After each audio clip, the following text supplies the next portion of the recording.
This is the show your college professor warned you about. Prepare to be triggered. You're listening to The Patriarchy with Ian and Sal. What's going on, guys? This is episode 34. This is our year anniversary special, actually, and it's a big night. There's a lot of stuff happening in the news that we need to touch upon. How's it going, Ian? It's going good, man. Hang it in there. It sucks that we couldn't do last week. Last week was going to be our 1 year anniversary show, because 34 episodes in 1 year. That, if you do a show once a week, that adds up, right? That's up to 34. Math. Yeah. So there's 34 weeks in a year. That's all right, man. We're still plugging away. We are plugging away. We're getting subscribers. We're getting millions of fans. Gajillions. I think we have exactly 6 gajillion fans. I'm not even satisfied with that. But I mean, on a serious note, it's we're only a day. It's only been a day after a pretty gruesome attack in Manchester, and I don't know why. I got bells going off for it. Yeah, man. But I can't believe, hold on. Hold the shit. I told my wife not to wind up the damn grandfather clock. And what does she do? You can hear it. Expect that every 15 minutes. I just don't feel like getting up. All right. We're doing a live show, and we have a certain standard that people are used to, which is me canceling at the last second because I'm dying. But a standard nonetheless, Sal. Hey, it's expected, and it's our trademark. Yeah. I don't mind it. Hey, look, guys. Look at these awesome guests in this cool show we have planned. Never mind.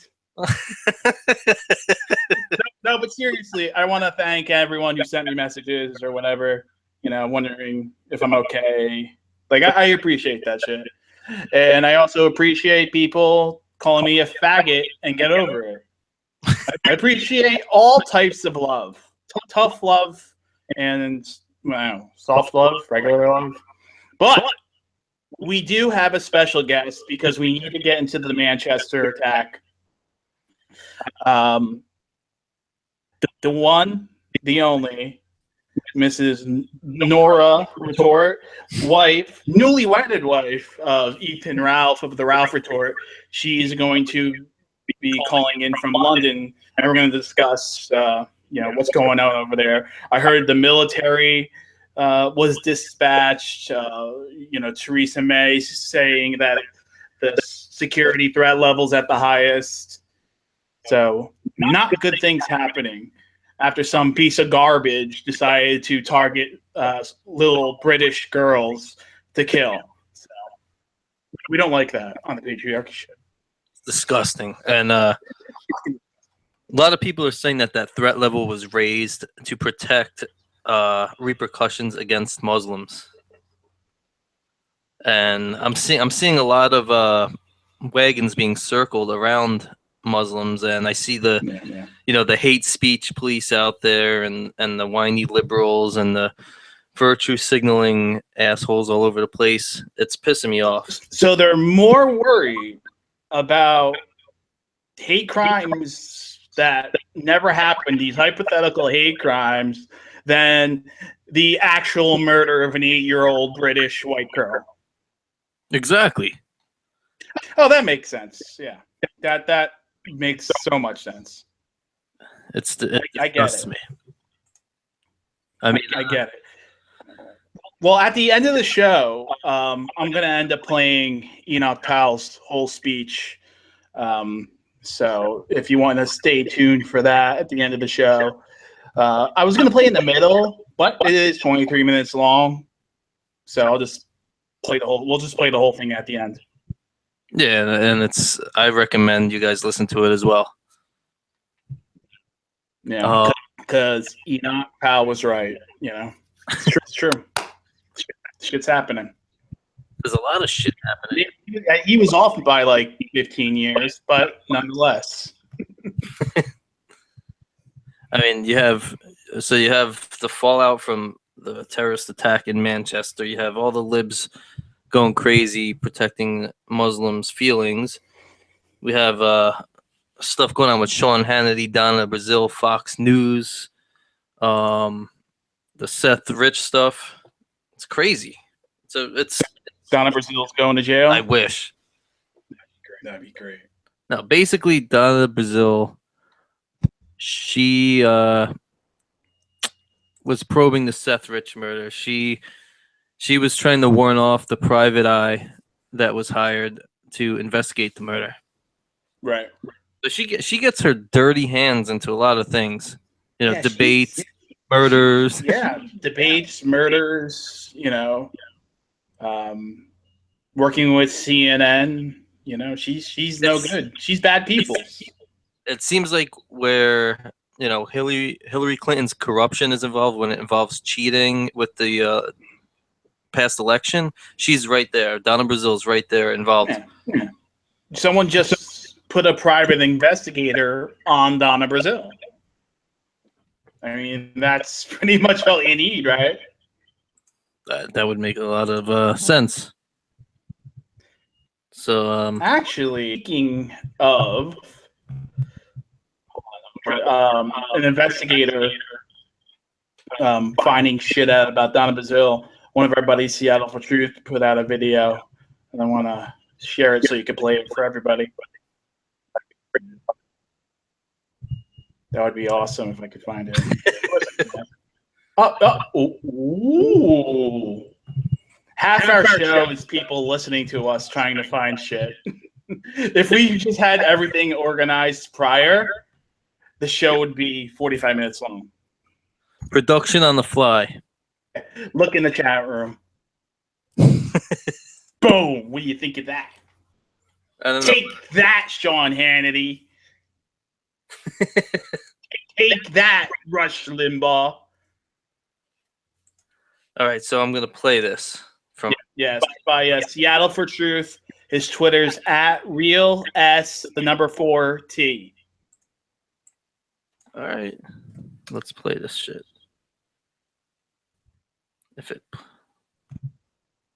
The private investigator representing the family of Seth Rich is saying that Donna Brazil asked the police why he was, quote, snooping into the murder of Seth Rich.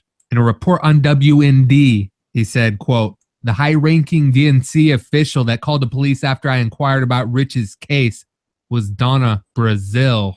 Donna Brazil was the head of the DNC at the time of Seth Rich's murder. Crazy, man. Crazy. Dun, dun. So I think people are getting closer and closer to, you know, uncovering more stuff. And But Sal, Russia. Well, that's the thing. No, you don't understand. Russia.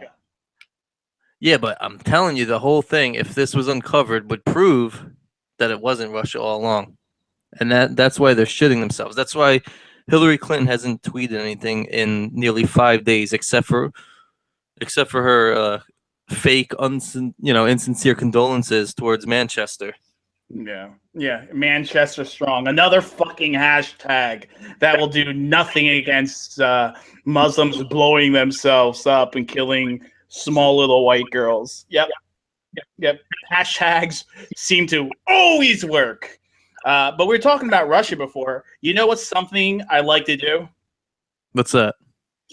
I like to fuck with Louise Mensch from Russian VPNs. And actually, we partnered with a VPN company called VPN Unlimited. I figure a lot of our listeners don't want to know that or anyone to know that they actually listen to us or do what they do. But we partnered up with VPN Unlimited. There's a link in the description. VPN Unlimited creates an encrypted tunnel, and all user activity travels through it.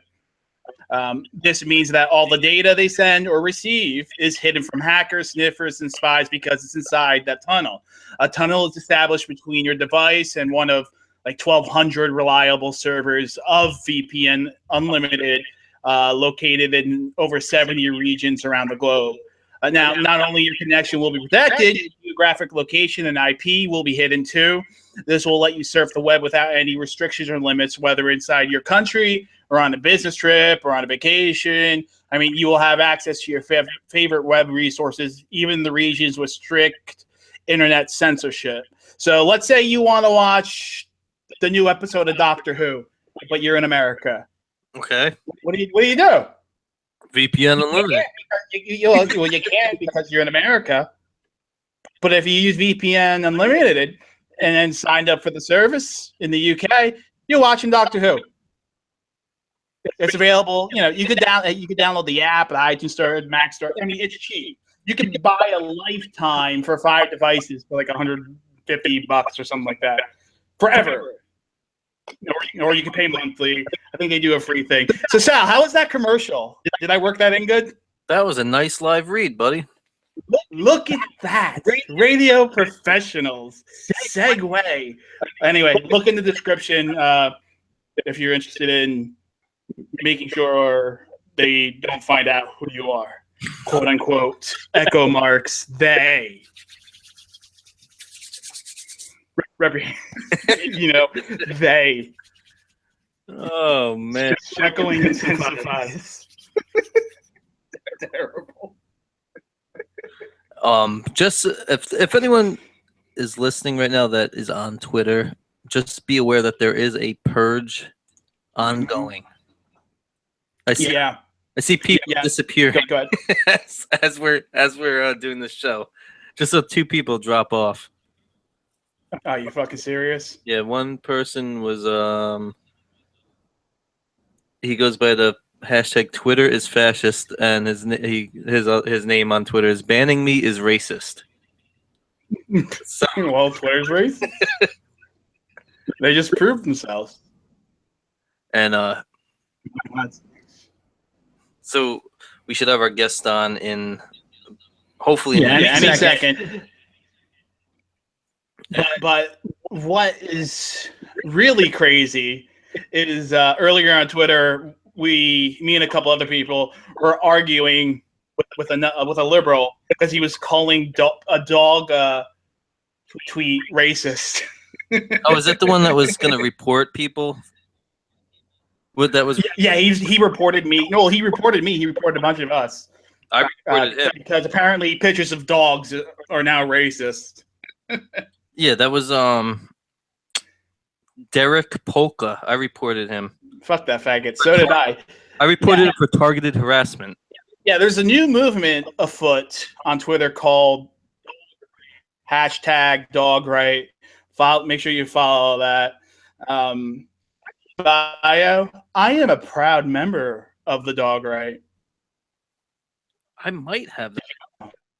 I think I have that in mind. Let me check. Supporter of everything the Dog Right does. Because dogs, you love dogs. Don't you or your wife like run a shelter for like half murdered huskies or some shit? We my wife she volunteers at a rescue. Okay, yeah. That's what it was. See? And I just got a dog a couple weeks ago, a family dog. I have 2 sons, and no kid should be brought up without a dog. That's just not fair. Yeah, that's it. I like that. That makes sense. I have 3 of my own, and I'm fostering 1. Okay. Also, you're fostering, so they like bring it to PetSmart. Someone might adopt it or whatever, like one of those things. Well, we are the rescue that she volunteers at. They take care of trying to find owners for this dog. Oh, I got you. Adopted. So we're just taking care of it because it needs a little more attention than a rescue can give it. Gotcha. Yeah, makes sense. Yeah, #DogRight for all things right wing and dogs. And how that's racist, I have no figure. I don't know. I post pictures of my dog, which when I went to adopt her, they said she was a Manchester Terrier, not a Manchester Terrier. She's like half Doberman, half Beagle, Okay. which is fine. Oh, She's so awesome. our friend will like that Battle Beagle. Yeah, Battle Beagle, harmless yard dog. We're shouting out a lot of people today. Shouting out all around. Make sure you follow Sean Hannity on Twitter. Sean Hannity is He only has like 18 million. Make sure you follow POTUS. yeah, Sean Hannity right now on Twitter. He tweeted about a half hour ago that he just got off the phone with 3 of his attorneys. And he wrote, "You may think I have lost it, but they are so amazing. Hashtag stop liberal fascism." And then he writes right before he went on the air, "One point before I air, I have so much more I know than I can discuss at this time. I cannot wait to share it with all of you. Patience, please." And we have our guest here. Hello, Nora. How you doing? Hi, I'm good. How are you? I'm good. So everyone, our special guest, the Mrs. Nora Ralph now, right? Newlywed? Yes. Yeah, Nora Ralph now. He locked it down. Locked it down. You have to. Nice. You have to. So Yeah. the reason why I really wanted to talk to you tonight is because you're over there. You're in the UK. You're in London. You support Arsenal. I do not fucking support Arsenal. Oh, wait, can we cuss on this show? Oh, yeah. Fucking look. Yeah, good. I don't fucking support Arsenal. You shitting me. That's the worst fucking team ever. Inside joke. But anywho, so we heard that Theresa May raised the whatever you call it, the security level. What's going on with that? So that basically means that there's going to be military on the streets now to free up police resources and to help guard big events. Okay, gotcha. It's like someone echoing. I don't hear that. I told you. I think it's you, dude. Like, Oh, Ian? no, it's you, Sal. I am echoing. Let's see. What's up, Are you? dude? Yeah, he is. Am I still echoing? La la la la la. Yeah. Wait, if you're the one talking and you hear an echo, then you're echoing. Not No, I can see light up. my light up. Yeah, like your volume. You know who fucking cares? Can anyone else hear him? I have no idea. Yes, he is. There is an echo. Even Ethan's saying one. Yeah. Am I ruining your stream? I'm so sorry. No. We're probably ruining the stream. Ethan's saying there is an echo. I mean, our last few hangouts, there have been echoes, and then when we listen to it via Audacity, no echo. Wow, what a mind fuck. Yeah, Google hates us. So do we hold still on. hear an Well, echo now? What's that? La la la la la la la la. No echo. Well, there is an echo, but you know it's bearable. It's Oh, fine. Jesus. Just mute yourself until you want to speak. Then I guess. Let's just talk. People can listen. People Okay, can try and listen. But go ahead, Theresa May. Police. Military on the street. Yeah, military on the street, big events, because now an attack is likely to happen, in her words. And they haven't raised it since 2007, I believe, since the bus bombings. Now, Sal said that one of the reasons he believes that they raise it, or they're reporting they raise it, is for fear of attacks on Muslims and reprisals. Have you heard that?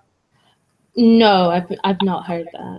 I've seen. I just read that in a few places on Twitter. Where in an article or in tweet? Just people speculating. Oh, so nothing official. No, it's. You know how the governments are. They want to protect the wrong people. I I guess that's something to look at, but I think more than anything, especially in places like London, we're expecting something to happen, and I expect something to happen on the tube more than anything. Right. And she needs to seem like she's been putting the measures through to prevent that happening, because if she goes, well, fuck it, just carry on, and shrugs her shoulders, then it's going to look really shitty when like Victoria Station like blows up in flames, Right. And actually, didn't he come from Victoria Station? No, there's a Victoria Station in Manchester, I believe, as well. Oh, okay. Yeah, it's the whole situation is crazy, and the liberals and the left were really, really fast to don't jump to conclusions. Why can't we jump to conclusions when this happens over and over again? The Exeter guy who died in the Manchester prison in December of last year, he had a nail bomb, didn't he? Yeah, I believe he did. And it's really funny because they found another one, I believe, in Victoria Station as well, in Manchester. So what I found hilarious is someone going, oh, it's balloons. And it's sort of like, a balloon doesn't make that much noise or, make that much light when it explodes. Yeah, balloons don't have nails shooting out of them. Yeah, what kind of fucking medieval balloons are you using if you've got those? Fucking crazy. Sal, can you find something for me? What do you want? In the docs, the Theresa May speech, and I just want to get Nora's reaction. It's in the documents. And you were docking? Yeah, I was docking. You see it? Cannot ignore that there is a wider group of individuals linked to this attack. This morning, I said that the Joint Terrorism Analysis Centre, the independent organisation responsible for setting the threat level on the basis of the intelligence available, was keeping the threat level under constant review. It has now concluded, on the basis of today's investigations, that the threat level should be increased for the time being from severe to critical. This means that their assessment is not only that an attack remains highly likely, but that a further attack may be imminent. Okay, so that's basically what Nora said. Right. To sum it up. I mean, I don't like Theresa May. I'll be truthful in a sense. I don't like her manifesto. I don't like the way she presents herself. But she made a good decision by doing this. I wish there was more that could be done. I feel like there's a lot of avoidance around the topic of who are. I mean, ISIS came and took responsibility, but they take responsibility for everything, right?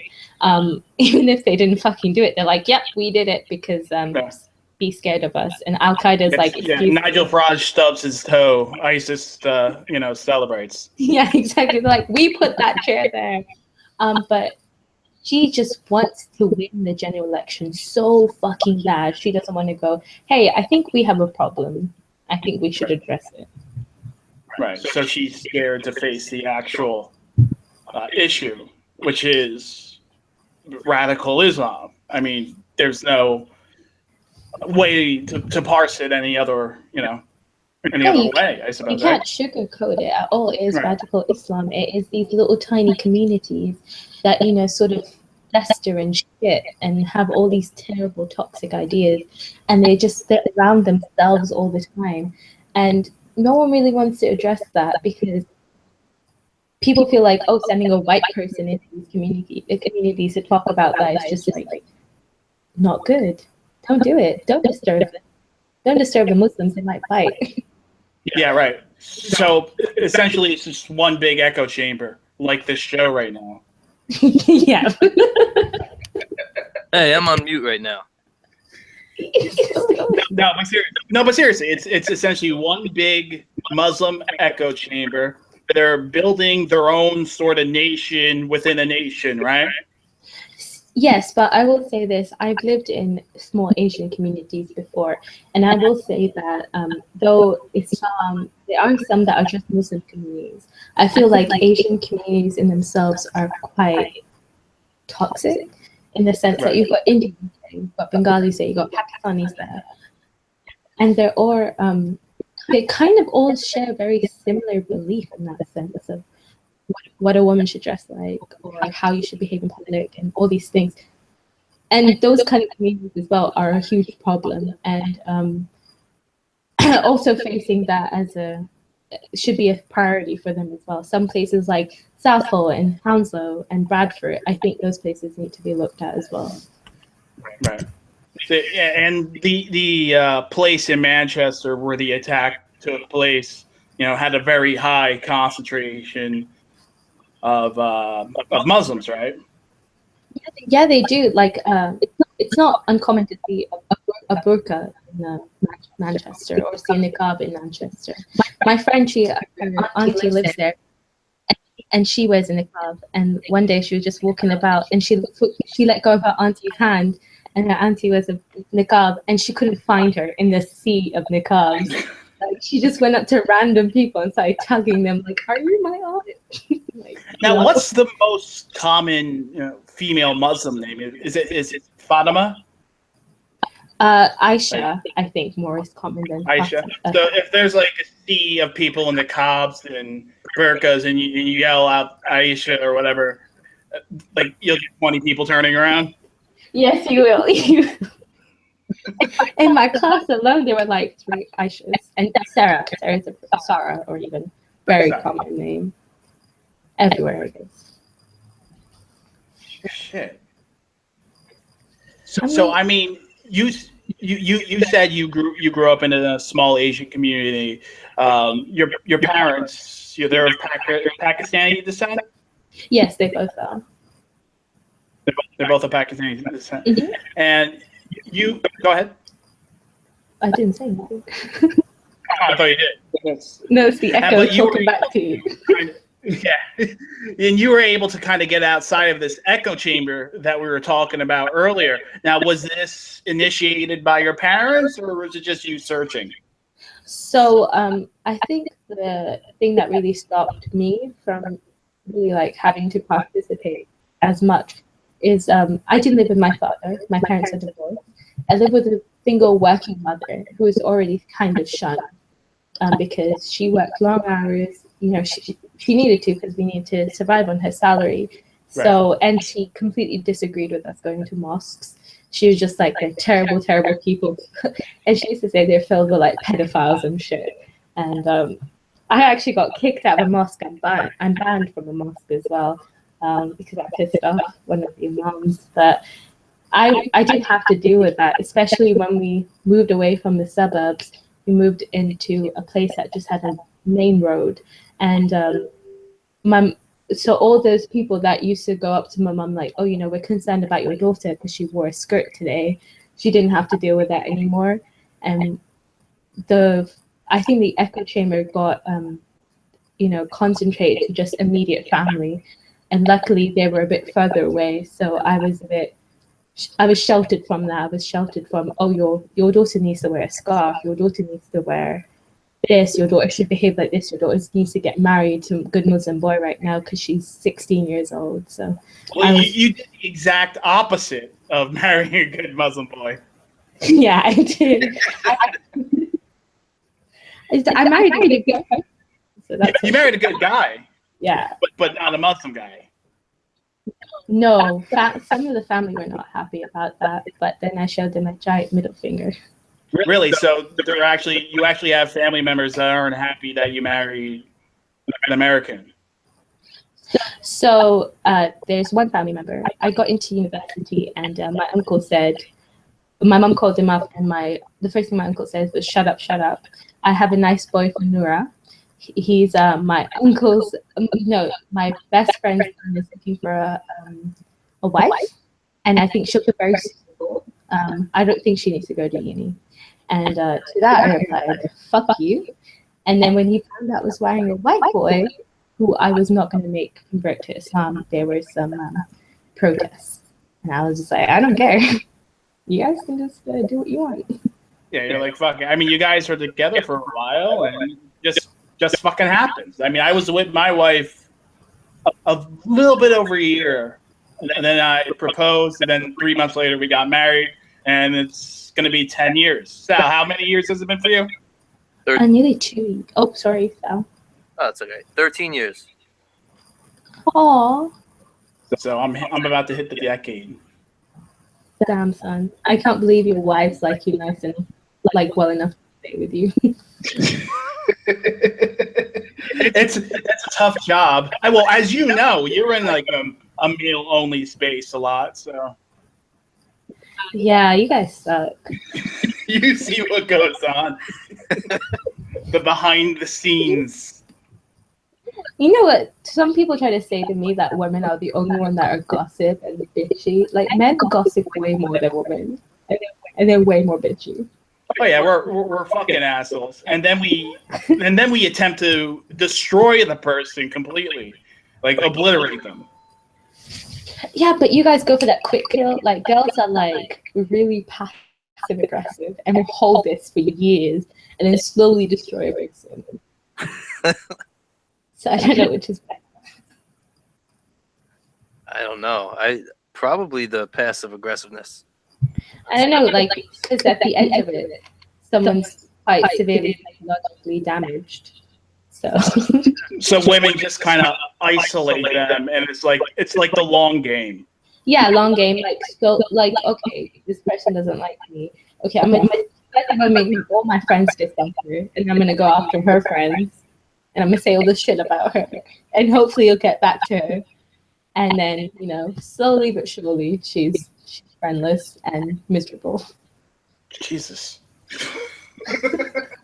She's barren, has no children. She's like 48 years old, has cats now. All because of that. Yeah, the only man in her life is Jack Daniels. Like, that's the goal. Jeez. Ruthless.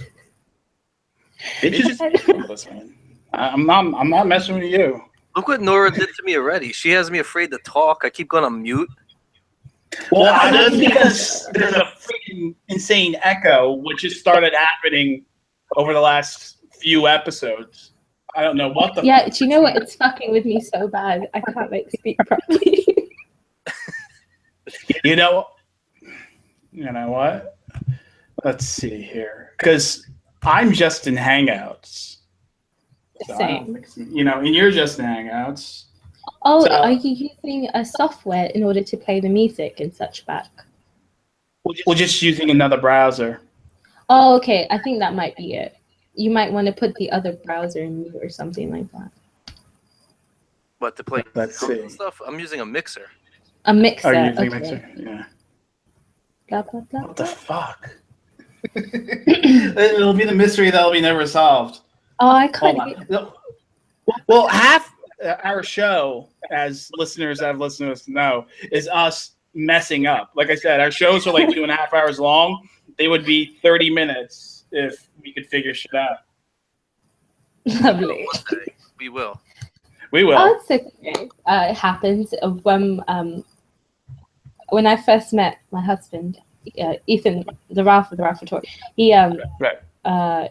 He used to have a really fucked up mic that would spike all the time and just fucking rape your ears, and it was the worst thing ever. And then that was quite a few episodes. The kill that stream. fucking drove me. That's where the kill stream got its name from. Kill your eardrum. Oh, gee. I wish it was that creative, but it was just us asking people, what should we name this stream? And I think it was Margaret who was like, name it a kill stream. And we're like, fuck, we'll do it. Yeah, why not? Well, if anyone's listening now, the podcast will be up on iTunes and all that other fucking happy horse shit. Follow my Twitter, follow Patriarchy Show Twitter, and we'll have a much better sounding show than what you're hearing right now. Yeah, the I podcast hate is always this. clean. It's live. Yeah, the podcast. Screws it up. I don't get it. Your podcasts sound amazing. They're really good, by the way. They're so clear. Yeah, unlike this live episode. I'm just doing some self-flagellation right now. Are you Christian? Yes, so I guess I'll go to the Philippines. Makes sense now. Yeah, just whip myself. So, did you see this actually? Katie Hopkins is getting in trouble. I saw that and I thought that was complete bullshit. She was So not. well, she's always getting in trouble, but she wrote on Twitter, "Western men, these are your wives, your daughters, your sons. Stand up, rise up, demand action. Do not carry on as normal, cowed." How is that racist in any way? How can it be taken racist? It can't be taken. I don't think it's racist. So the person who commented and said it was racist, I completely disagree with that. But it almost sounds like it's inciting violence to someone who's quite sensitive to it. If someone's quite sensitive about that kind of stuff, it sounds like it's inciting violence because she's talking about men rising up. She's not telling the people to rise up and be like, demand action, demand heads. But you know what? They've been after Katie Hopkins for a very long time now, so I wouldn't be surprised if they used her to make a statement. Ridiculous. Oh, you think? Well, they have over by you actual hate speech laws, right? Where you can get big shit. Yeah, you get fucked over. Luckily, the laws differ per country. So United Kingdom, different countries involved in here, but Ireland isn't part of United Kingdom, but they have very strict hate speech laws, and you cannot talk shit about religion in general in Ireland. So over there, I don't know if you heard about the dog Nazi thing, where the guy was just saying like phrases like "Hail Hitler" to the dog, and he would like stand at attention, and it was just like he was just messing about, but he could go to jail for hate speech or something like that. So words is making this Irish person go to jail. Yeah. It's actually really horrible. It's so funny, the videos. And he just says like, "Hail Hitler," and the dog's eyes get really big and shit. So, and they're just using that as an excuse, like, this person's being hateful. Even Stephen Fry has gotten in trouble for saying shit about Christianity in Ireland. They said they might want to press charges against that. I find that so stupid. You should be able to make fun of anything. Islam, Christianity, gay people, who were cancer. Like, you should be able to make fun of anyone. Absolutely. That's why when people make jokes about Christianity, I'm a Christian, I laugh if it's funny, or I don't laugh if it's unoriginal, and I move along. Or if I don't want to watch it, I do this magical thing called going to a different channel. I know it. Whoa. Completely agree with that. Some of my favorite jokes are about Pakistanis and Muslims and terrorists. And they're so funny. Please tell one. Man, I can't. I'm not a comedian though. Fuck. Well, we don't need timing. Just give us a gist. Fuck. I honestly couldn't even tell you. But at my workplace, I'm the only non-Muslim, like, Asian person there. And got a brown name too. So whenever people see me, they always make like fucking terrorist jokes at me. Like, listen, if you're gonna blow this place up, give us some notice so we can leave, right? And they feel comfortable doing that with me because they know I'm not gonna report them to management. But to the rest of the Muslims, they are just so like walking on eggshells. It's like, why? They make fun of white people to your face. Yeah, right to your face. That's okay. Yeah, you can make fun of white people, but you can't make fun of Bengalis and like terrorists. You should. Well, we have to baby the minorities because apparently minorities can't handle real life. And it's so stupid. It gets on my tits, honestly, stuff like that. I can take a joke, but I'm not. Some people mistake that for racist. No, actual racism, I don't agree with that. But I can take racially insensitive jokes because they are some of the funniest jokes you will ever hear. Or like that Bill Cosby joke that David Chappelle did about him raping people, and like, what good but how much good offsets a bad, when he talks about, he opened up the the floor for Black comedians and stuff like that, but he did rape people. Like, but he did rape people. Yeah, and well, it's because they're Black comedians. Like the Dave Chappelle show would make fun of Black people constantly. Yeah, I remember the one that stands out was the when they got the reparations episode, and they were all broke the next day. I didn't see that. I mean, I've never. Yeah, the African Americans got reparations, and they were Blacks. They were spending their money on Newport cigarettes and buying basketball teams, and then everyone was broke after that. They had all the money for like a day. See, I love that. Like, he makes jokes like that. He made a joke about someone who's a transsexual at an art joke. And then he starts it off with, guys, I'm your biggest advocate. I am for you guys. And then he'll just make this absurd joke. It's so funny. He was just talking about how he went up to this person, asked them if they were okay, and the person whipped her up and said, she is fine. And then she fell over and showed her dick to everyone. So that shit's funny. It is funny.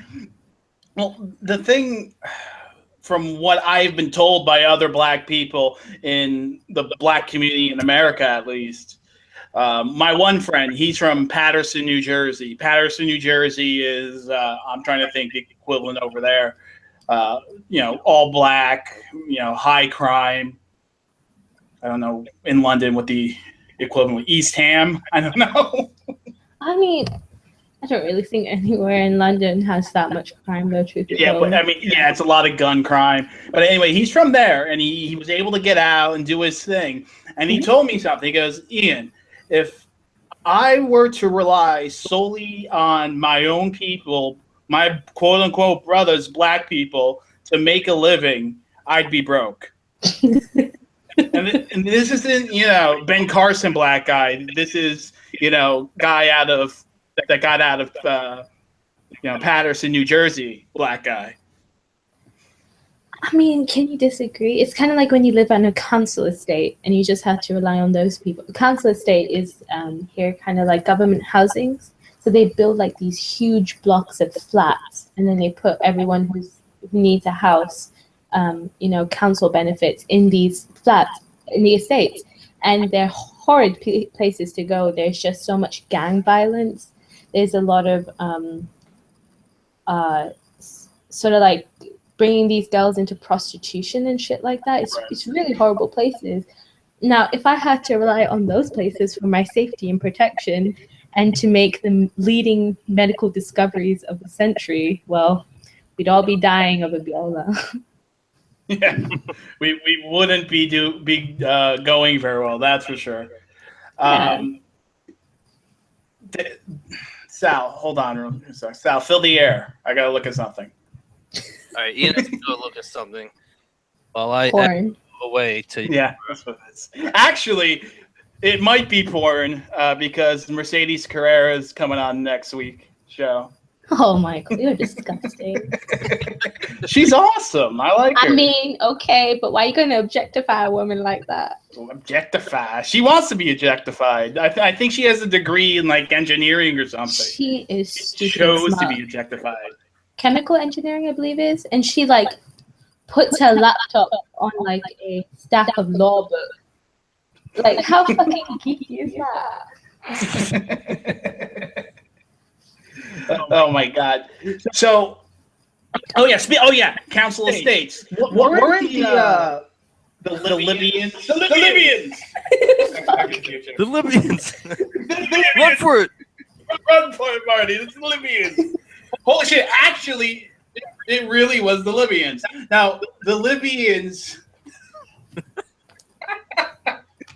that birthed this fucking terribly human being that killed those people in Manchester, they were refugees on Council Estates, right?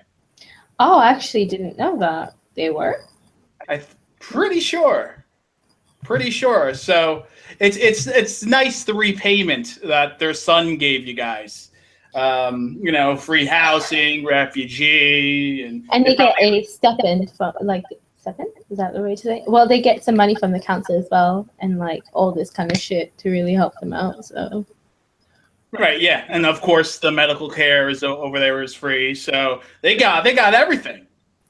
So, in return, gonna kill little white girls. That's what he did. Fucking hate shit like that. Do you know how dare you live in this amazing country? And I do think England is an amazing country with all its flaws and such. And then you just spit back into people's faces. Well, fuck you, piece of shit. You should be deported straight away. Like you shouldn't even be allowed to stay here because you're a refugee, right? You weren't born here, so fuck off that. Yeah, fuck off. What do you think of a devolved parliament for England? What do you mean by that exactly? Like how Scotland has their own parliament, Wales has their own parliament. Do you think England will ever get one?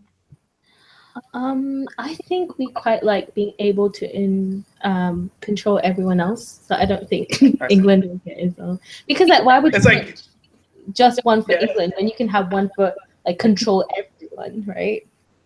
Yeah, I guess. It's like, okay, you guys, you could do your things.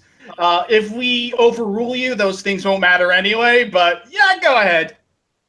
Because if we left Wales and Scotland by themselves to handle their business, it'd be a shithole over there, okay? Like, they can't handle this responsibility by themselves. I genuinely don't believe they can. If you look at the Welsh economy, if you look at the job prospects in Wales, being a hairstylist, that's all you got? Like, no, we can't trust people like this to run their country by themselves. Well, in Wales, you have the Wales, what is it? The Welsh Nationalist Party. I can't pronounce that shit. What is it called? Like Play something? No, I definitely can't say it. I don't speak degenerate. I don't speak degenerate. How would you speak degenerate Welsh? We're telling off Cardiff on the show. Well, apparently they essentially have no platform, unlike the SNP, even though, I hate them and you probably hate them. At least they have something. Yeah, I think if you're going to be like that, if you're going to give SNP some power, then I feel like you need to give the Welsh people or the Welsh Parliament some power as well, or the party over there. But, I hate the SNP, cannot stand them. They just had a referendum a couple of years back, and you can't have a referendum again. Like, fuck you, you can't. Just because you want to fuck with the negotiations with leaving the EU. And the thing is, Scotland would fall apart without us, and I genuinely believe that. They'll just be fucked over so bad without us, so... Well, aren't the Scottish essentially perpetual victims anyway? It's really funny. They're victims when they want to be, but they're strong northern men when they want to be too. Which one are you, please? Yeah. Pick a side. Are you crying into a pillow, or are you swinging a Highlander sword? Yeah, they pick a side. And if they still take the piss out of the English, well, guess what? The English still fucking own you. So, pussy ass bitches. You see, Sal, do you have a side in this fight? No, I don't know. What England versus Scotland? No, I'm a Guinea. I don't know what side I should take. Our side, clearly. Of course. Yeah, English side. I have to because my family's from Nottingham. Apparently, it's really crappy now. Yeah, so Nottingham is not the best place. Yeah. Well, this was 100 years ago. Oh, back then when there were lace factories. Yeah, my family worked in the lace factories and the lace industry in Nottingham. Apparently, that was a big deal back then. So, what made Nottingham not a nice place anymore? Because a lot of the industries they left. There wasn't quite a high demand for what Nottingham had to offer. A lot of people lace. Yeah, lace. We can manufacture lace in a much more cheaper way now, and so a lot of people went out of jobs, and from there just escalated. Kind of like Detroit. Yeah, Detroit. Yeah. A lot of cities in towns in England have been hurt when Margaret Thatcher came in. A lot of towns got fucked over like that too. So it's just one of those, I guess, unfortunate things. Yeah, it's when an industry leaves, the whole town falls apart. I mean, even look at the Nottingham Forest, the team from there. They won the European Championship in like 79 and 80, I believe. They were in the Premier League up until the early 2000s. Now, bottom of the Champion League. They're terrible. I mean, yeah, well, it's also nothing. You're like, no football. And I go and speak football. I fucking hate it. You know what? I don't like football that much. Fucking hate it. Why do you hate it? Seriously. Because it's so boring. Is it? And I was in a pub once when like the pub's team lost, Right. and a bunch of assholes from the other team were there cheering. Well, they weren't assholes really; they were just supporting their team, Right. and it just like full on fight broke out. And I like crawled out of the pub, like fuck, I don't want to be put through that. Crawling between people's legs. I need to get the fuck out of here. Yeah, because there's like glass on the floor. Like people are having a proper fight, and then they take it on the streets, and it's like, fuck, man, it's just football. Calm down. Well, over here in America, when it comes to soccer, football, whatever, we have these guys that are like Euro imitators almost. They're like anti-foul, wannabe English West Ham supporters. I swear to God. It's like a scene straight out of the movie Green Street Hooligans, these guys. I swear, they had like the one guy has the hammer, West Ham tattoo on his chest. They wave anti-foul flags at the New York Red Bull game. Yeah, it's like you're emulating an Elijah Wood movie. That's so awkward. First of all, it's West Ham. Like, fuck you. Talk about a terrible team. I remember I went into their bar where they all hang out, and apparently because I was wearing an Henry jersey, and prior to joining New York Red Bulls, he played for Arsenal. That was a big no-no. Or I don't fucking know. Like, what the fuck am I supposed to know? Yeah, like that's so fucking. And also football. I think with a lot of sports, you have to know a lot of shit, and I just do not have time to learn all these things about all this shit. I just remember that England won once. Yeah, 66, I believe. Yeah, 66. That's it, and we never won it again. Yeah, we almost did, but Maradona cheated and punched the ball in. Argentina. Yeah, well, no, don't even lie, because we're just shit. Like, just admit it. England's football team is absolute crap. Yeah. They're not even the best at cricket. Like, that's embarrassing. Yeah, it's pretty bad.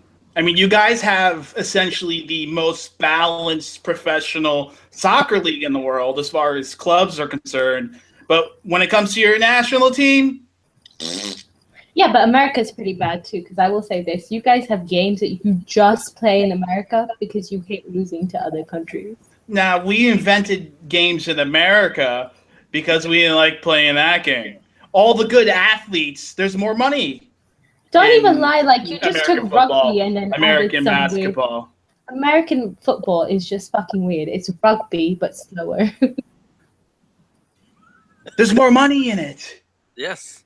A shit ton of more money putting your kid, say when he's like 8 years old, into a football camp, and if he shows a glimpse of athleticism, then he goes to college for free.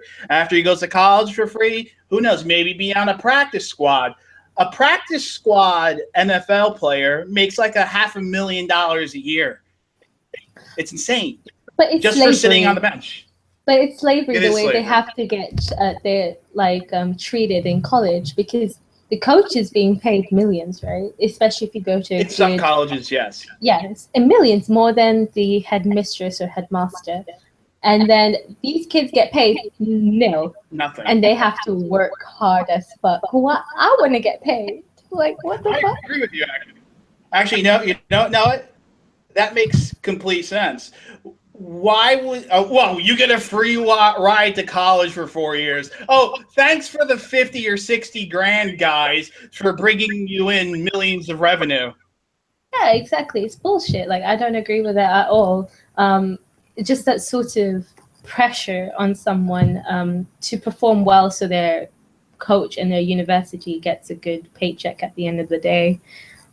Like, why?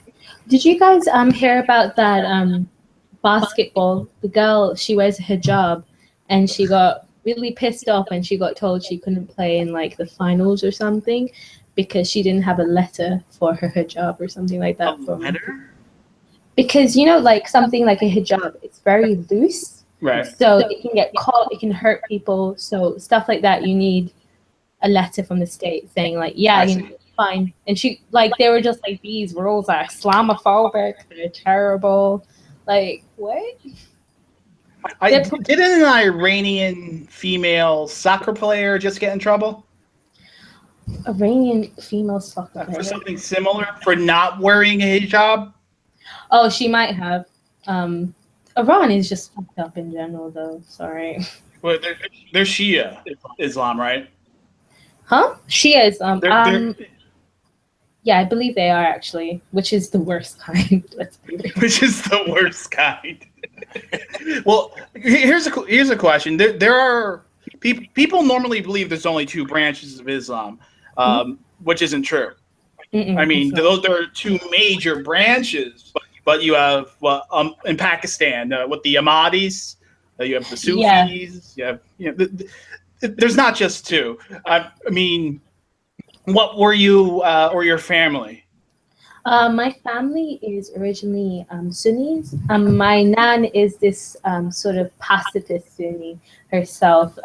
It's just funny because sometimes you hear her talk and you're like, nah, that's not very pacifist-like, but she's like those pacifist people. And my family is Sunni, and they really hate Ahmadis, and she is. Yeah, well, Sunnis believe Ahmadis are fake Muslims. I mean, they are, but... Right, yeah. I mean, you heard it here. They're fake, and they hate being called Ahmadis because it reminds them that they're fake as shit. They're actually one of the key reasons for the fall of Bhutto, and you know, he called Ahmadis not real Muslims and made it into law, and that fucked him over really badly. And also the alcohol thing that he put through, where he said he banned alcohol in Pakistan, basically, which put Pakistan way back into the Middle Ages. Like, it was a terrible decision. Like, so they were in the 11th century. Now they're in the 8th. Yeah, because once Pakistan used to have wine bars, and it was developing to be a really good country, but you know, he let the fundamentalists get to him, and he wanted to win favor, even though he was part of the secular party, which was very for separating religion and state, but he was just trying to stay in power, and he ruined the country. I actually became a Muslim for 44 minutes last month. The fuck? I decided to try it. What did you do? Well, I said the thing, and then I found out I had to dye my beard orange, and I didn't want to have nothing to do with it, so I changed my mind. You had to dye your beard orange? What are you? Yeah, I don't know. They said something about the prophet having an orange beard, and you had to dye your beard orange. I was like, I don't want to do this Muslim thing anymore. I quit. I changed my mind. Do you know they put like henna and shit in their beard? It's actually quite disgusting. It's disgusting. Because you can kind of like, every time you inhale, you can like kind of smell it, and like it melds with all your food and shit. Ugh. Good thing the females are separate in the mosques. Yeah, fuck, that shit's so funny. I went to a mosque for Islamic weekend school. I used to go for, and then I got kicked out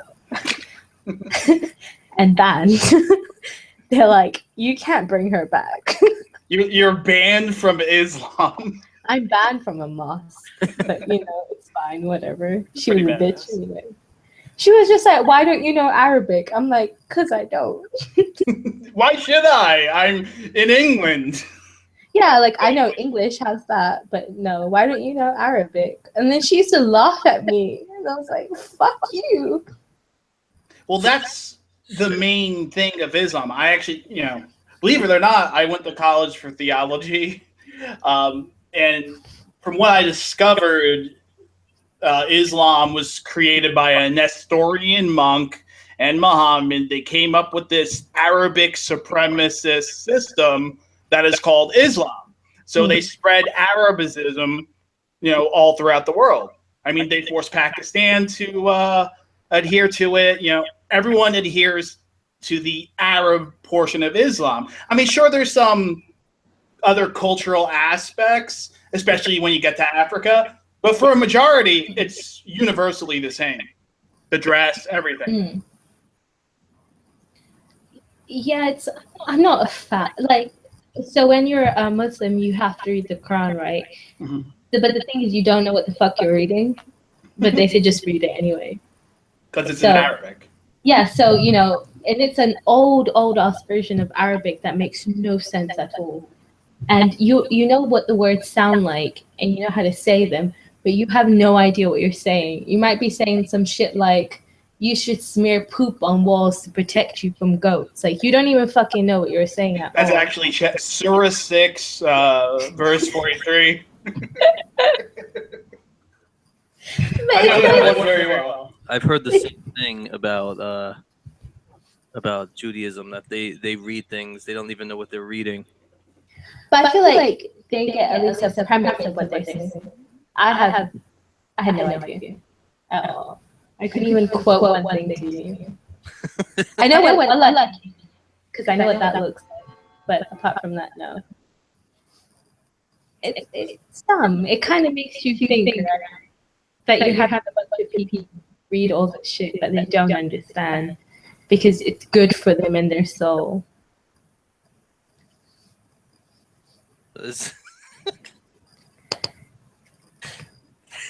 Sal, check the chat. God damn it! Sorry, Nora.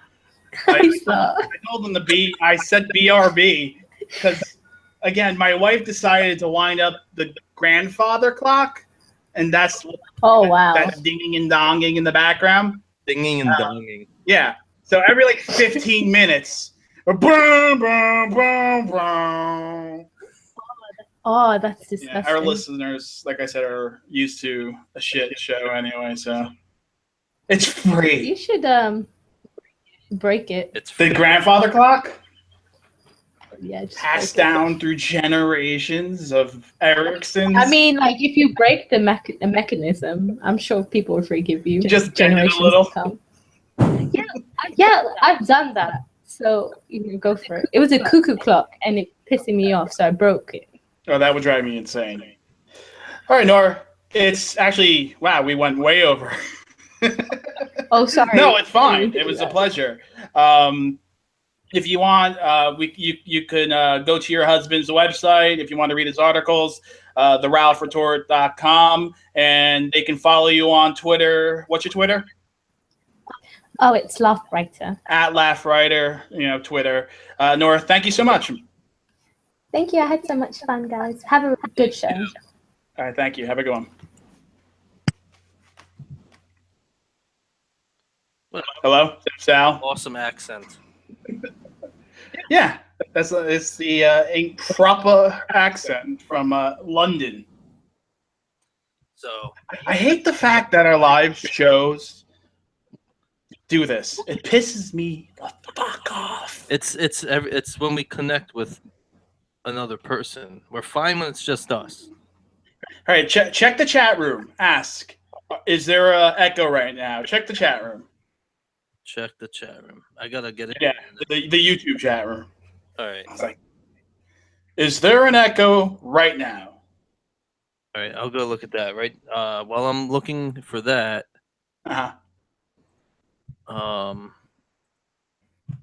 There was a closure at Newark Airport. Oh, a plane was on fire. Who gives a shit? Cater is saying no echo. Okay, so it's when someone joins. That fucking sucks. We got to figure that out because this can't keep happening. Because even Nora said, when she said, when you listen to our podcast on iTunes or Stitcher or wherever the fuck, it sounds great. On here, it's hello, Muslims suck. Hangouts fucking sucks. I don't care what someone says. Yeah. Well, I think Mercedes next week, she wants to come in via Skype. So we're going to have to try something different. I don't know. Maybe we could friggin' broadcast via friggin' Periscope or something. I don't know. Yeah, because this shit ain't flying. I don't know. If you have any suggestions, email info@newmediaessential.net. If you're good at producing, info@newmediaessential.net. It's not that Sal isn't good at producing, and he has like 1,000 years of radio experience. Well, there's a difference between actual radio and digital media. Fair enough. Which is, still in its infancy. I've been doing this type of shit for almost 10 years now, and it changes like drastically Right. year after year. It's something new, something different. So it's like you're starting from scratch over and over. Right. I remember Blog Talk Radio was big for a while. Is that still a thing? It's still around. I think actually Bill Mitchell was using that before he switched to Spreaker. And he dyed his hair white and then switched to Spreaker. Yeah, now I think he still uses that as his host, kind of like how we use SoundCloud. Right. But I think he goes live on Periscope.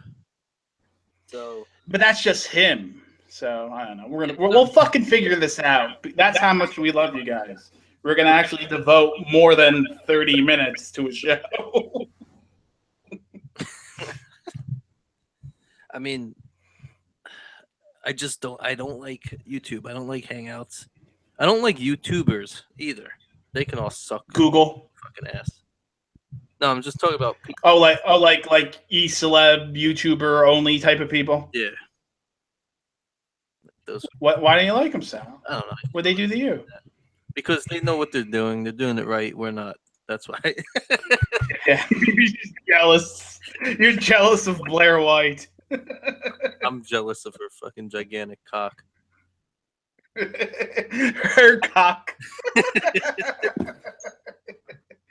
Dude, check the fucking chat. There's a video I want you to play. All right, let me copy this link over to a different browser. Yeah. So right before you play it, I just want to intro it. A BBC anchor actually admits Europe has to get used to bombings. So play the video. Still looking for their daughters and daughters that they found who are still looking for their mothers, and they can't find the rest of their families. And I think that's what is making Europe is getting used to attacks like this, Mika. We have to, because we are never going to be able to totally wipe this out. As ISIS gets squeezed in Syria and Iraq, we're going to see more of these kinds of attacks taking place in Europe, and Europe is starting to get used to that. None of us are used to having children targeted in this way. Oh my God, that's fucking disgusting. How badly do you want to punch that cunt in the face? I want to fucking curb stomp that stupid bitch. Europe has to get used to terrorist attacks. Like, you have to get used to little kids getting shrapnel bombed. What the fuck kind of shit is that? Like, what kind of like I understand, and it's been said ad nauseum that liberalism is a mental disorder, but to make excuses for the death of your own people and possibly your own family or yourself, which is suicidal, maybe it is a mental disorder, liberalism. Like, not just saying, but in all actuality. Now, do you think she was told to say that? Do you think that? No, I think it's just indoctrination. You know, the left took over the universities. The left took over the teachers' unions, and that also applies in the UK. So it's just part and parcel of who else? The education. Oh yeah, the mayor of London. Yeah, and who else? The fucking terrorists themselves. They say, more to come. Get ready.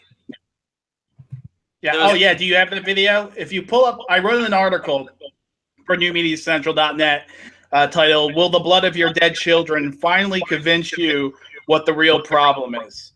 And actually, in that article, there's a video of someone claiming to be from ISIS. Now, this is unconfirmed, but do you see it? I am looking. You scroll down a bit. Yeah. It's an embedded tweet. It's an embedded tweet. Okay.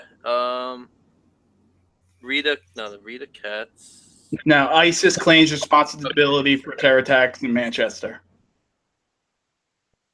It's a guy with a scarf around his face. In the name of Allah, the merciful, the grateful, this is only the beginning. The lions of the Islamic State of Iraq and Sham are beginning to attack all the crusaders. Allahu Akbar, Allahu Akbar. Oh my God. And did you see what he was holding up there at the end? Manchester, the date, and something in Arabic. What the hell is that? I don't know. Yeah, so they claim responsibility and they say, more to come. And that's basically what this bitchy newscaster had to say. I was a family member. I'm a family member. I went through this 17 years ago almost, and I know what it's like to wait around for the phone to ring. To wonder, what happened, and and I've felt that pain. If I was watching the news and someone said, just get used to it, I would have flipped my shit. Why would I depend? Why would I continue to depend on someone like that for my information? It's disgusting. I mean, people when your brother died in 9/11, there wasn't social media, No, there was the closest we had to that was maybe like AOL chat rooms. Yeah. There were no cell phones that were really connected to that. Blackberries didn't work like that back then. We had regular cell phones, and I had one. My brother had one. I called it friggin' 700 times a day. But I got my information from news, and I remember. I still remember to this day. If I switched from CNN to MSNBC to Fox, they were all. They were all reporting the same stuff. Everyone was patriotic. You got the friggin' all the stupid people in Congress on the steps singing their gay songs. Right. I don't know what the hell's happened between then and now, but it just disgusts me. Well, it's 16 and a half years now. And according to South Park, I think things become funny in 22.3 years. So we're almost there. Sick. I mean, I remember walking through Red Bank the day after 9/11, Red Bank, New Jersey. No one gives a shit, but it's where like Kevin Smith and Clerks and all those guys are from. And it's a pretty liberal town. You right?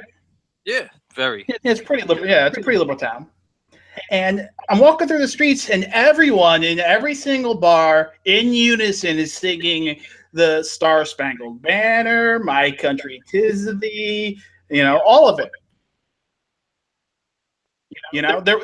Remember at one point, people were stealing American flags? Yeah, because they wanted one because there weren't enough made? Everyone wanted a flag. There were flags tied to bridges and trucks and cars and people's houses. The stupid ribbons. Yep.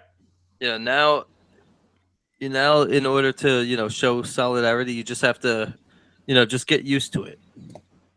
Yeah, just get used to it. Kids are gonna die. Your daughter's gonna get a nail through the skull by a shrapnel bomb. That's no big deal. It's not like she's a minority. Now, if she was a minority, uproar. This little white girl. We got plenty of those in the UK. Complacency is the new patriotism. Yeah. No one wants to do fucking shit. I mean, I'm trying to do the most I can with what I have.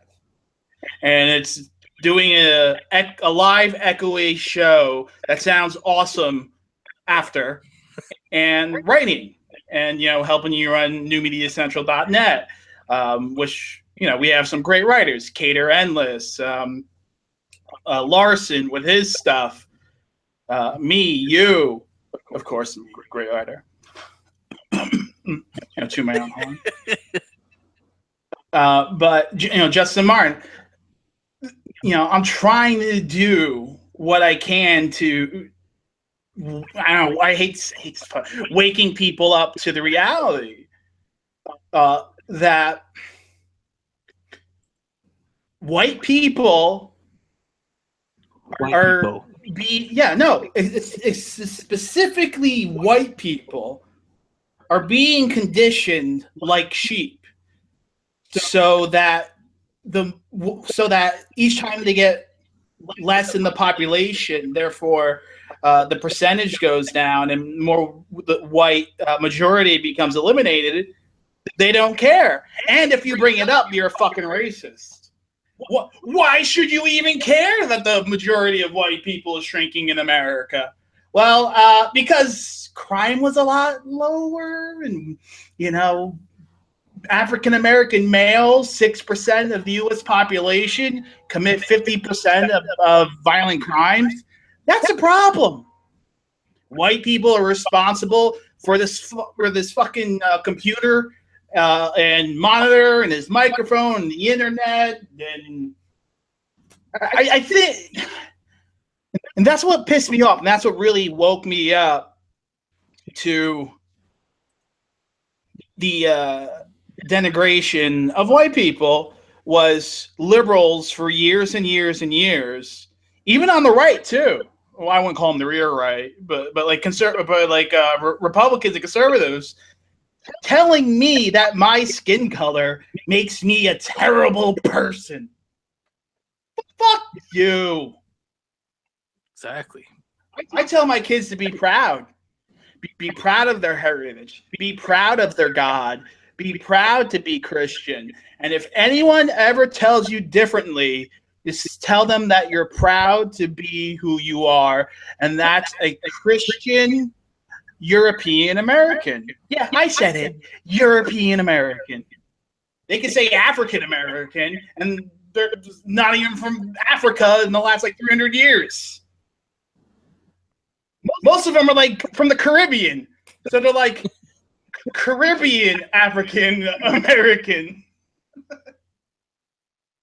You really want to fucking put, dashes in front of everything? That's what is separating and causing all this racial civil unrest, is the sectioning off of peoples, which is just going to create tribalism.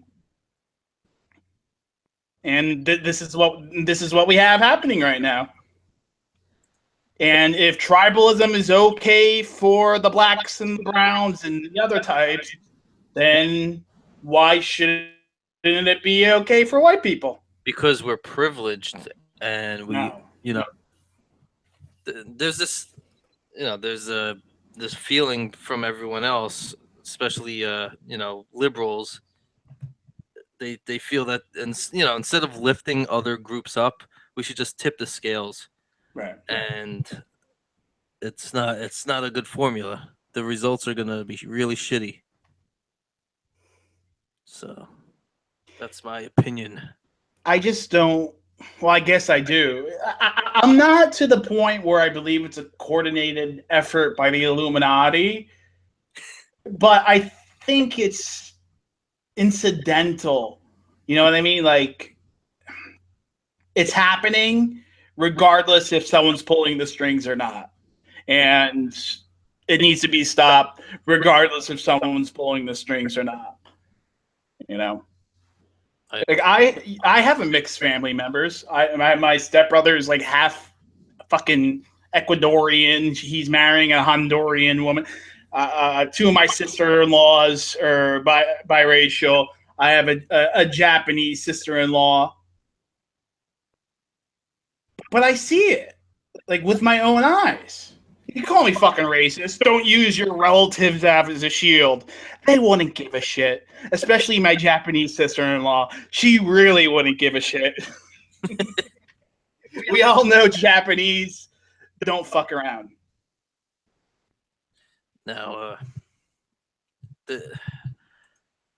I think the the circling of the wagons around Muslims and the wanting refugees to come in, Right. and the no border wall allowing in Mexicans crossing freely. Mhm. It's all because they want their votes, and once Right. they get their majority that they're looking for, the establishment I'm talking about, once they get their majority, they're not going to care about any of these groups anymore, because they're Well, wait. If and or when Hispanics become the majority in America, oh, you just wait, because they're doing so amazingly running South and Central America.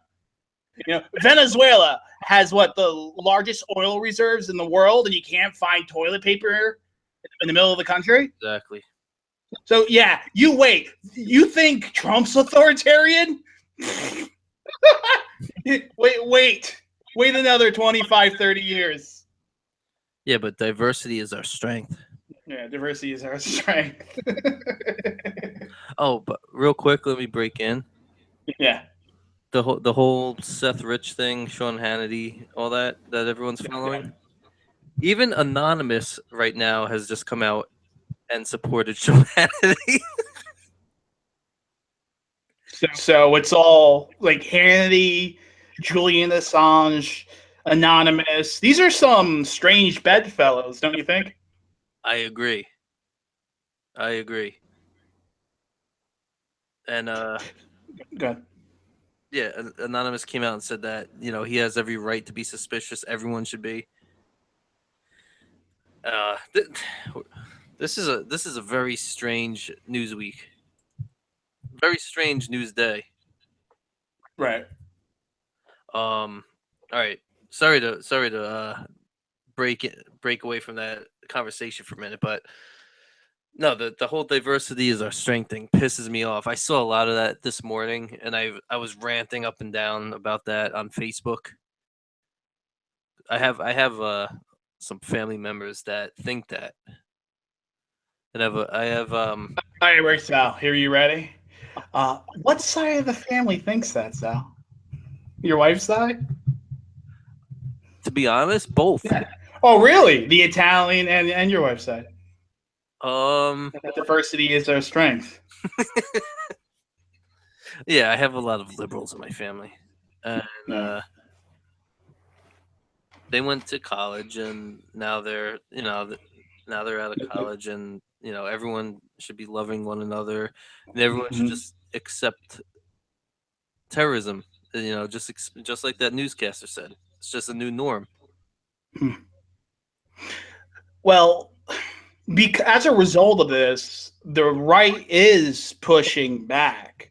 I mean, we don't have institutions the size of Notre Dame or Rutgers or Yale or Princeton or Harvard or anything like that. But there is Liberty University, which is fucking humongous. I think they're the largest online Christian college in the country, if not the world. And plus they actually have a huge physical campus in Virginia. And then you have Regent University, which actually my dad just graduated from. Finally got his bachelor's at the age of 57. Nice. Congratulations to my dad. He got it in, I think, some Christian thing. It's Christian college. And I went to a more right-leaning conservative college, small college in New Jersey. So One of my wife's cousins recently graduated from Hillsdale. Hillsdale, yes. Yeah, how is she doing? Where's she working? Well, she was interning at the Blaze for a little while.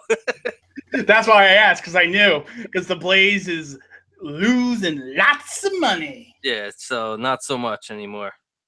Yeah. Well, there's a position open at New Media Central. it pays ad revenue that you bring in. Commission based, 100%. No, but seriously, commission based, 100%. nice little advertisement for a call for interns. Yeah. Speaking of advertisements, Sal, did you hear about VPN Unlimited? I think I might have. When did you hear about this? Actually, I'm not going to go into the whole spiel. If you go into the description, there's a link for it. You can check them out. You get tossed a few shekels if you sign up, and I think there's a week trial period. So don't let them know. And what's really fun is I like to fuck with like the Russia people. So I'll have my VPN from Russia, and I'll keep visiting their website and commenting. they think I'm giving them like secret information. I used to do that when Louise Mensch was at Heath Street. You should go into like Muslim chat rooms and start screwing with them. I go and I screw with everyone. I gives no fucks. And I mean, now this isn't an advertisement. I actually had the service prior to partnering with them, and it's actually really easy to use. And there's different layers of security in the VPN. It's one of the cheapest, to be quite honest. I think if you do the monthly, it's $7 a month. It's not bad. Which is really cheap for VPN, especially one like this that has its own apps on like iTunes and stuff like that, and Google Play and shit. And I think the one I have the lifetime one, and I bought it. They didn't give it to me because this just happened recently. This partnership, it's a lifetime, 5 devices for like $150 or something like that, $100 for life. It pays for itself in like a year and a half. So I like actually I was talking to Curtis Doolittle on Facebook about this. He's a philosopher. I don't know if you've heard of proprietarianism.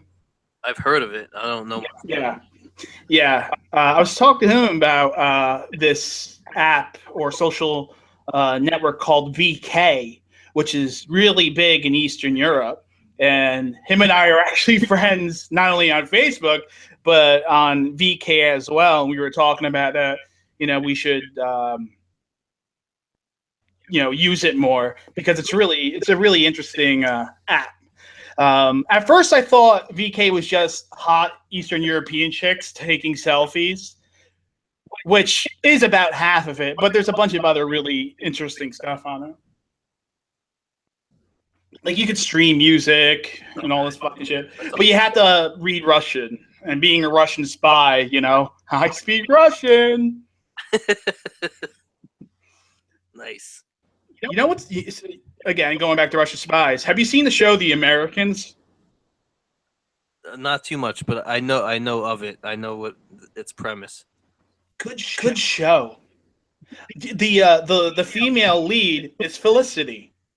Okay. Remember Felicity? Yes. On the WB? Then she cut off all her hair and her show got canceled. Yeah.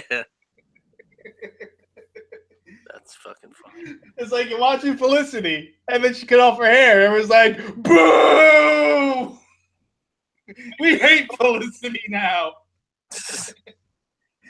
Everyone under the age of 25 is going, what the fuck are they talking about right now? And Googling Felicity. It was one of those shitty WB shows. I remember. Like Dawson's Creek. Now everyone under 30 is Googling Dawson's Creek. What, you didn't like Pacey and Joey, Sal? Who? Oh, man. Katie Holmes and the guy that didn't have an acting career after. Actually, he had a bigger acting career, I think, than James Vanderbeek, who was in that Varsity Blues movie. Remember Varsity Blues, the football movie? Yes. And they went to a strip club and their teacher was there or some shit. Yeah, I know what you're talking about. You're talking about some shitty movies. Bottom line, The Americans is a good show because it has Felicity. Holy shit. Oh, fuck. How long have we been doing this? About an hour and a half. Hour and a half? Yeah. So we've been doing this for an hour and a half. Half of that is us going, are you echoing? Am I echoing? Sal, are you echoing? I think she's echoing. Oh, he's fucking echoing. No, we're good, man. It wasn't that bad. Ugh. It just pisses me off. But okay, so let's get back into serious things. Okay, so the show Felicity, she cut off her hair. Now, in Google Docs, Trey Gowdy talks to Brennan. Do you see that? Yes. The video? Yes. Yeah. Pull that up. Play the whole video because I want the full context. I was only gonna have you play a little bit with the whole the gotcha part, but I want everyone to listen to it in full context. All right, I'm just muting this ad for Prager University, not because it's for PragerU, because Ben Shapiro is the one in the ad. Oh, you still don't like Lil Ben? I like Lil Ben now. Smug prick. All right. Well, I guess you have to be in this. Hey, you want me to play up to 3.5 minutes? Yes, 3.5 minutes. It's Trey Gowdy. It's pretty important. Go ahead. Mr. Gowdy, 5 minutes. Thank you, Mr. Chairman. Director, thank you for your service to our country. Let's go back to where we were a couple of minutes ago. You mentioned, or you testified that you had a conversation in August of 2016 with your Russian counterpart. You testified that you briefed at least 8 members of Congress throughout the pendency of your investigation when you learned of Russian efforts. And we'll get to that in a minute because my understanding from your unclassed report is Russia has historically attempted to interfere with our electoral process, and they did so without coordination, collusion, or conspiring with any of the candidates. So they have a history of doing it. We'll lay that aside for a minute. 2016 electoral process. When you learned of Russian efforts, did you have evidence of a connection between the Trump campaign and Russian state actors? As I said, Mr. Gowdy, I don't do evidence. And we were uncovering information and intelligence about interactions and contacts between U.S. persons and the Russians. And as we came upon that, we would share it with the Bureau. I appreciate that you don't do evidence, Director Brennan. Unfortunately, that's what I do. That's the word we use. You use the word assessment. You use the word tradecraft. I use the word evidence. And the good news for me is lots of my colleagues on the other side of the aisle use the word evidence too. One of my colleagues said there is more than circumstantial evidence of collusion between the Russians and the Trump campaign. Now, there are only 2 types of evidence. There's circumstantial and direct. So if it's more than circumstantial, by necessity, it has to be direct. Those aren't my words. Those are the words of one of my colleagues on the other side of this very committee. Another Democrat colleague on the other side of this committee also used the word evidence, that he has seen evidence of collusion between the Trump campaign and the Russians. And yet a third California Democrat said she had seen no evidence of collusion. So that's 3 different members of Congress from the same state using the same word, which is evidence. And that's the word that my fellow citizens understand, evidence. Assessment is your vernacular. Tradecraft is your vernacular. You and I both know what the word evidence means. And we're not getting into whether or not you corroborated, contradicted, examined, cross-examined. We're not getting into how you tested and probed the reliability of that evidence. It's a really simple question. Did evidence exist of collusion, coordination, conspiracy between the Trump campaign and Russian state actors at the time you learned of 2016 efforts? I encountered and am aware of information and intelligence that revealed contacts and interactions between Russian officials and U.S. persons involved in the Trump campaign. Pause it. Okay, so he said very specific, listen to the words, individuals involved in the Trump campaign. Yes. Not people in the Trump campaign. people involved. So, like, I guess us, you know, maybe we were somehow unwittingly influenced by a Russian agent. Maybe. Because that's what he's talking about. He's not saying the Trump campaign, individuals associated with, or no, and exact word, involved with. Yeah. It could have been a fucking volunteer that knocked on doors, that was emailing a Russian. Exactly. All right, go ahead, keep playing. I was concerned about because of known Russian efforts to suborn such individuals, and it raised questions in my mind, again, whether or not the Russians were able to gain the cooperation of those individuals. I don't know whether or not such collusion, that's your term, such collusion existed. I don't know. Pause. What did he just say there, Sal? He doesn't know that there's any collusion. Well, okay, then. So are we done now? Can we move along? Can Trump finally be president? No.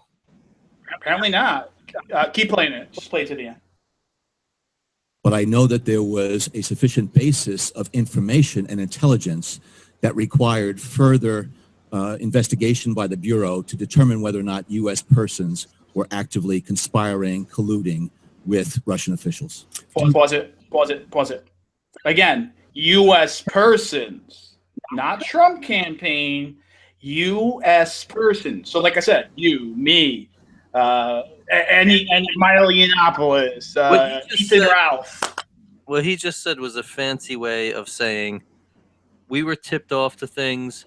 There were accusations. We investigated. We didn't find anything. Pretty much. Is there any more left on that? Oh, there's like 18 more minutes. Well, I just want the Trey Gowdy exchange, so keep playing it. You know the basis of that information that you share with the Bureau. I mean, what was the nature of the evidence? I think, Mr. Gowdy, this committee has now been provided information that relates to that issue in terms of information that the agency shared with the Bureau. And that is something that is appropriately classified. All right. And you learned that when in this chronology did you learn of the contacts between these official members of the Trump campaign, or because there's kind of a tripartite hierarchy. There's Trump himself, there are official members of the campaign, and then there are folks who represented themselves as being connected with him. I'm not going to try to identify. Pause it. See, so Trey Gowdy just actually repeated what I said, that how close were these people to the Trump campaign? Was it me? Was it Mrs. Ralph Retort colluding with Russians? Oh, and of course, he doesn't give an answer pretty much. So keep playing it. Individuals, nor try to parse it. I don't want you to parse it. I just want you to identify the individuals. I don't want you to parse it. I'm not going to identify the individuals because this is information that, again, is based on classified sources and intelligence. Were they official members of the campaign? I'm going to defer to current agency officials to be able to further provide to you information related to that. But my understanding is that this committee has access to the documents that we would have provided to the Bureau. All right. Last question, because I'm out of time.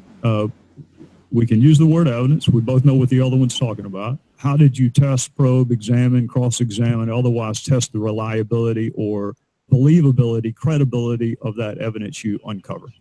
I made sure that the components within CIA that have responsible for counterintelligence, cyber, and Russia were actively working to understand as much as possible about the reliability, accuracy of the information that they already collected and information that was available that needed further corroboration.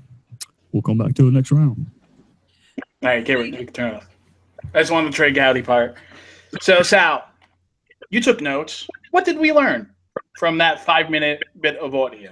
What I learned is that Brennan is playing the game that all of these other people are playing, and that is there is no evidence. They know that there's no evidence, and they don't want to come out and they don't just want to come straight out and admit that. So they're stretching this out. They're playing it along. Mm-hmm. It's definitely a concerted effort to delegitimize Trump. They don't have anything on him, and they're stretching this out as long as possible. He could have just answered that question yes or no. If he deferred to another part of the agency. So they're just basically kicking the ball around to each other. They don't want this to end. Right. And I bet that there has been the same amount of this so-called Russian interference in this election as there has been in past elections. I bet you there was the same amount of Russian influence in Romney Obama, McCain Obama. Why don't we go look into that shit? It was probably they probably have the ears of some staffer to try and push certain policies into the campaign. If that, it could be like someone on social media. Someone is pretending they're from America, but they're really Russian, and they influence heavy hitter on Twitter, and they're tweeting tweets that are coming from Russia. That's not collusion or illegal, as far as I know. That's not an impeachable offense. Yeah. Do you know what I don't hear anyone talking about anymore? And I don't know if you even remember this. Do you remember something called Operation Chaos? Was it on G.I. Joe? No. It was 2008. It was the Democratic primaries. Right. And Hillary Clinton was the favorite. And at the beginning, Barack Obama started, gaining steam. So Rush Limbaugh decided to ask his listeners to basically become Democrats so they can vote in primaries and vote for Clinton or vote for Obama. Whoever just vote against the front runner, just to keep the primaries going for as long as possible, just so each candidate is damaged. Don't you think that's a lot more collusion or like a lot more like involvement than anything that's happening right now? What you're saying is Rush Limbaugh is a Russian spy. Limbaugh. Limbaugh, that's probably Eastern European, right? It's Latvia or some shit. I think so. I mean, no, but foreign governments have been involved in our elections since the Revolutionary War, since we asked France for help to break away from England. Obama tried to influence the Israeli election against Netanyahu. I'm sure we were involved in the Iranian election somehow, even though the president didn't really fucking matter, but I'm sure we were. Every country, some way, somehow, to better their interests, will get involved in an election. And just because some Russian on Twitter was able to influence maybe a semi-heavy hitter Twitter account doesn't mean Trump should be impeached. That's a huge fucking jump. That's insane. Yeah. But that is exactly what these people are proposing, because but even the evidence that is currently gathered that I've seen doesn't even really point to that. As far as collusion with the campaign itself, there's no strong evidence that shows anything of the sort. Maybe one of us retweeted a Twitter account based out of Moscow in the Kremlin. I don't know. Maybe. I don't fucking know. There's so many anonymous people out there. You don't know who you're talking to. You don't know who you're retweeting. Probably. Yeah, you're right. Who knows? But I bet you that is the extent of their so-called collusion. Is this, someone retweeted a fake Twitter account from the Kremlin. That's the collusion.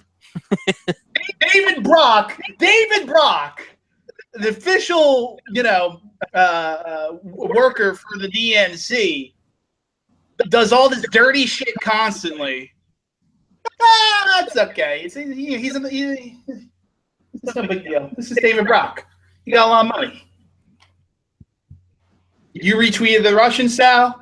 Off to the Kremlin with you. Off to the gulag. I might have. I don't know. Possibly. It's absolutely possible.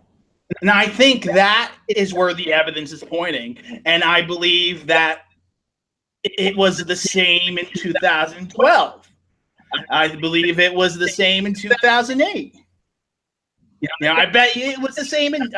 Of course, it was the same in 1980. The Russians definitely didn't want Reagan. No. Soviets. Whatever. some get mad at me. I'll get like an email from Moldova. They'll be like, "We were not a part of this."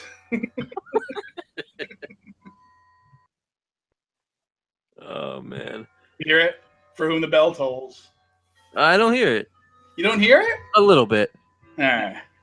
Just somebody just posted on Twitter. Not all snakes are venomous. Not all spiders are poisonous. Not all viruses are deadly. So don't be a bigot. Diversity. Stupid. So I should get the flu? I don't understand. Now, the guy's being a smartass because not all Muslims are terrorists. Yeah.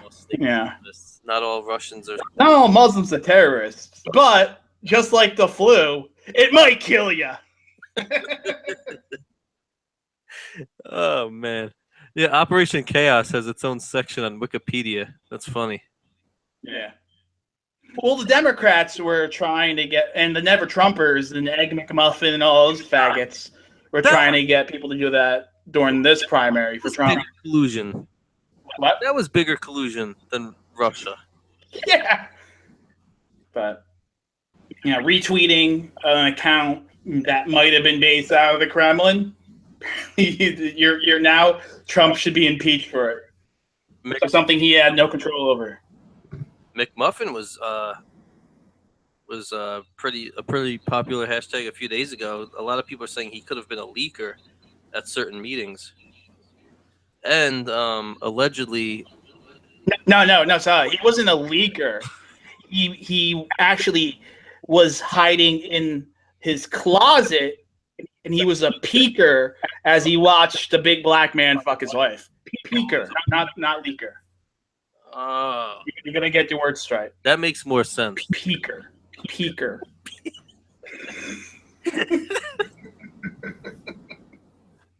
I should start tweeting him about that. I'm gonna ask him if he was a peeker. Are you a peeker? I'm gonna ask him right now. Look at me! I'm so pro diversity. There's like a meme. I'm so pro diversity. Hey Jerome, show him your big black cock. Why don't you? Look how diverse I am. You don't have a big black cock like Jerome.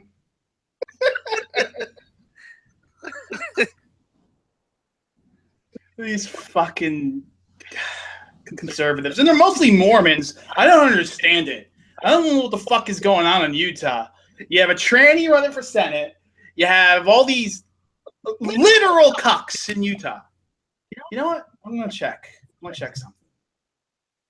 What are you checking?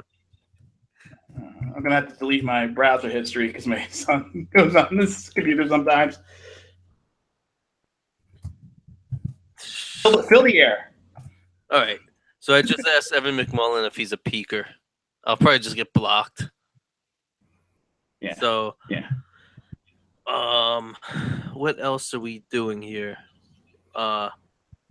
I'm just pissed. I'm still pissed off about the treatment of people on Twitter who want to stand up and fight against radical Islam.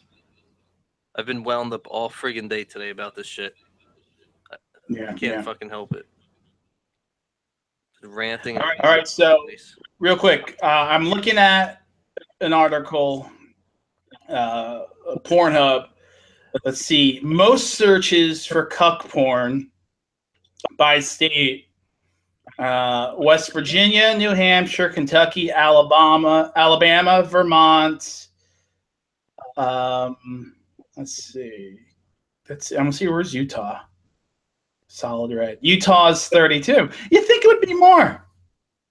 You think Utah would like the cuck porn? Shit. Apparently not. Not as much as Vermont. You learn something new every day, Sal. The Patriarchy Show, where you can learn about policies in the UK and where cuck porn is popular. You should make that into a... Did you know what's the radio terminology? Come on, highlight. For what? What I just said. Oh, yeah, it's a highlight. Yeah, highlight. That's what it is. I'm happy to report that a year ago, bestiality became illegal in Utah.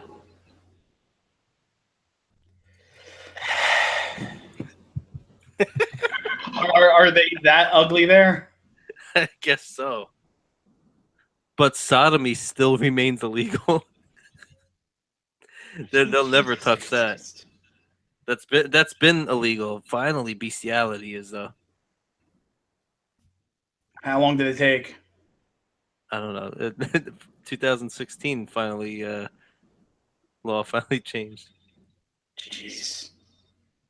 Well, you gotta love Utah. Not everyone from Utah is terrible. You know, we have to preface that, just like we do with every race. Not every black person is a murderer. Not every white person pays their taxes on time. We gotta be equal. Dude, this article that I'm reading about the bestiality in Utah. There's a comment in here that mentions Utah and Pornhub visits and the statistics. And visitors to Pornhub have the second shortest visit. People from Utah, time on the website only lasting 9 minutes. So basically, they like bestiality and they don't last long.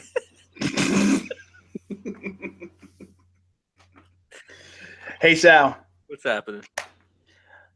I think I know why our guests echo so much. Okay. They're part of the Zionist conspiracy. Oh, the echo. Okay. That's what it was. So we have echo mark guests. Echo mark guests. Well, our sign for greedy Judaism or anything to do with Jews is this: the rubbing of the hands together. So you know that's like the Patriarchy Show's echo is this. The rubbing of the hands together. Did you ever see the picture of the I think he's like the Minister of Health for Hungary? Yeah. You ever see that guy? Wait. I'm thinking of the health minister of Belgium. No, that's the big fat lady. No, I haven't. In Hungary? Yeah. If you're listening, let me see images. I'm looking right now. Not worried. What the fuck was he? Fucking shit. He looked like the merchant photo. You know that drawing? The Jew rubbing his hands together with the big nose. And he was pro open borders, and he's like a Hungarian Jew. Not George Soros. He's a current minister of something. I bet you it's finance. So let's type in finance. I just typed minister of Hungary and it auto completed it. Minister of Hungary Jew. Apparently, a lot of people are looking for this guy. Oh, I saw the pictures. It's pissing me off. Well, anyway, there's some minister of some sort of bullshit in Hungary, Jewish guy. There's a picture of him that looks exactly like the merchant photo. The Goya Moranti, Sal. I won't give up. They know. I can't. It's just. We're texting earlier in the week about me joking around, of course, of us living in a simulation. Yes. And whenever stuff like that happens, I go, see, simulation. There's a blip. I don't believe that. It's just. There's too many weird coincidences. Like that. Oh, that immigration law attorney, Charles Cuck, an actual pro-Muslim immigration attorney. His Twitter handle was @CKUCK. I'm blocked. I sent a couple tweets. I'm blocked by now, but Charles Cuck was his actual name. I'm like, see, there's a glitch. There's a glitch in the Matrix. There's an actual immigration attorney named Cuck. I thought it was a troll. I was like, no, there's no way there's a guy @CKUCK on Twitter, and there is. If you just and he's an immigration. Yeah, if you just search Charles Cuck on Twitter, everyone is like having a great time. Open Borders attorney Charles Cuck. This is how you know there's a God. Charles Cuck. Oh my God. LOL. You can't make this shit up. With that smile, that friggin' stupid face he has. Charles Cuck. Haha. Translate from French. They can follow him in France. Hold on. What did I say to him that made him angry? I know. As soon as all of us found out about Charles Cuck, we all, dogpiled #dogright on him. Why can't Sal, are you part of the dog right or what? Come on. I added the hashtag to my profile at the beginning of the show when you mentioned it. Better. All right. I sent him, let's see. I said, hello, Mr. Cuck. This is a good horror movie, Chuck Cuck. I wish you well. And it's a picture of a little white kid in glasses surrounded by black kids. And it says, alone in the dark. I guess he didn't like that. There's a hashtag for him and everything. Charles Cuck is a hashtag. But I think the one that got me blocked was this one. I said, Mr. Cuck. That's his real name. I said, Mr. Cuck, will you help this poor refugee come live next door to the good people of Georgia? I guess, Chuck Cuck lives in Georgia. So I've sent him a picture of a Pakistani guy, and he posted on his Facebook, hello, sweet girls. I can be naughty. And sweetie, pretty girls add me. I lick you, please. Little girls is better. I am 37. Boy, love Pakistan. That's the one that did it. You remember his Twitter handle? Was it Charles Cuck? No, it's @CKUCK. @Cuck. I can't. CA @CKUCK. I don't think I'm blocked. I wasn't. No, I sent him two racist pictures. Is he not here anymore? Did we bully side Charles Cuck? Chuck Cuck has been bully sided. CKCUCK? Yeah. No, he's still there. I'm blocked. I'm looking over here. @CKUCK. Oh, sorry. I see what. I'm looking at my blocked status right now. Oh crap! I'm not blocked. I'm in. Oh, speaking of blocked, guess who was on the block list, Sal? Who's that? For Sweden. I was blocked by Sweden. This was big news last week.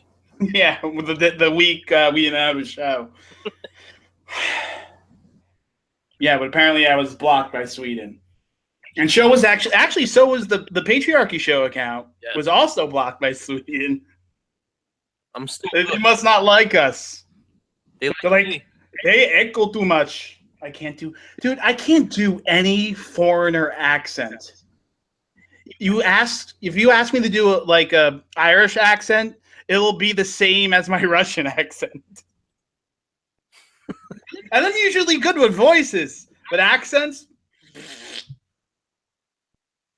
I don't. You do good with the accents, man. Yeah.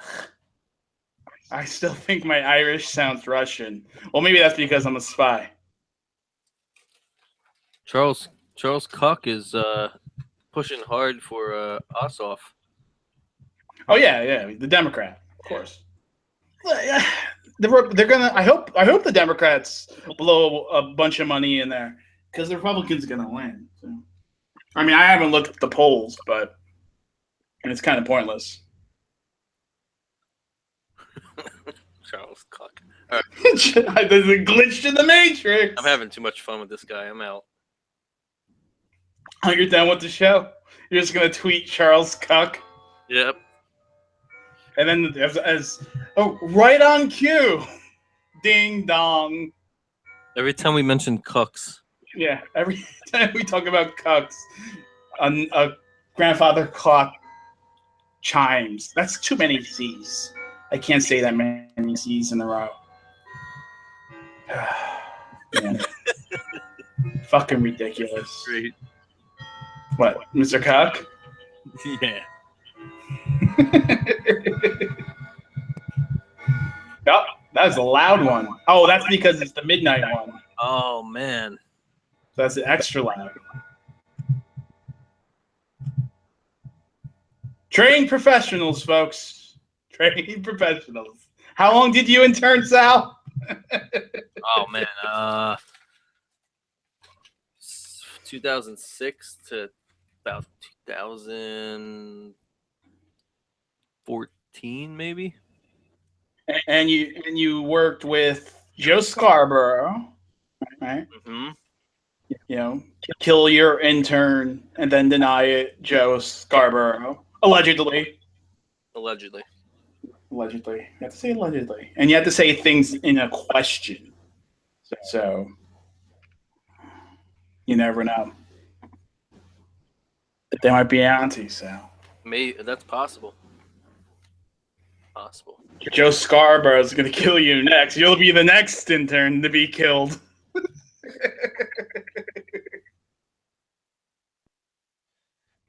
The crazy that's thing. not funny. We should be laughing at dead interns.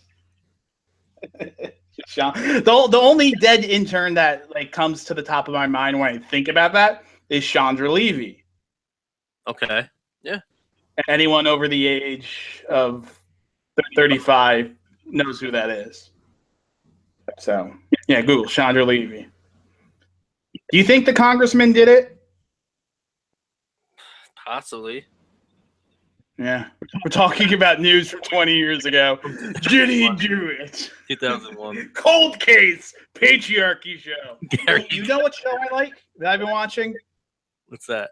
That 48 Hours show.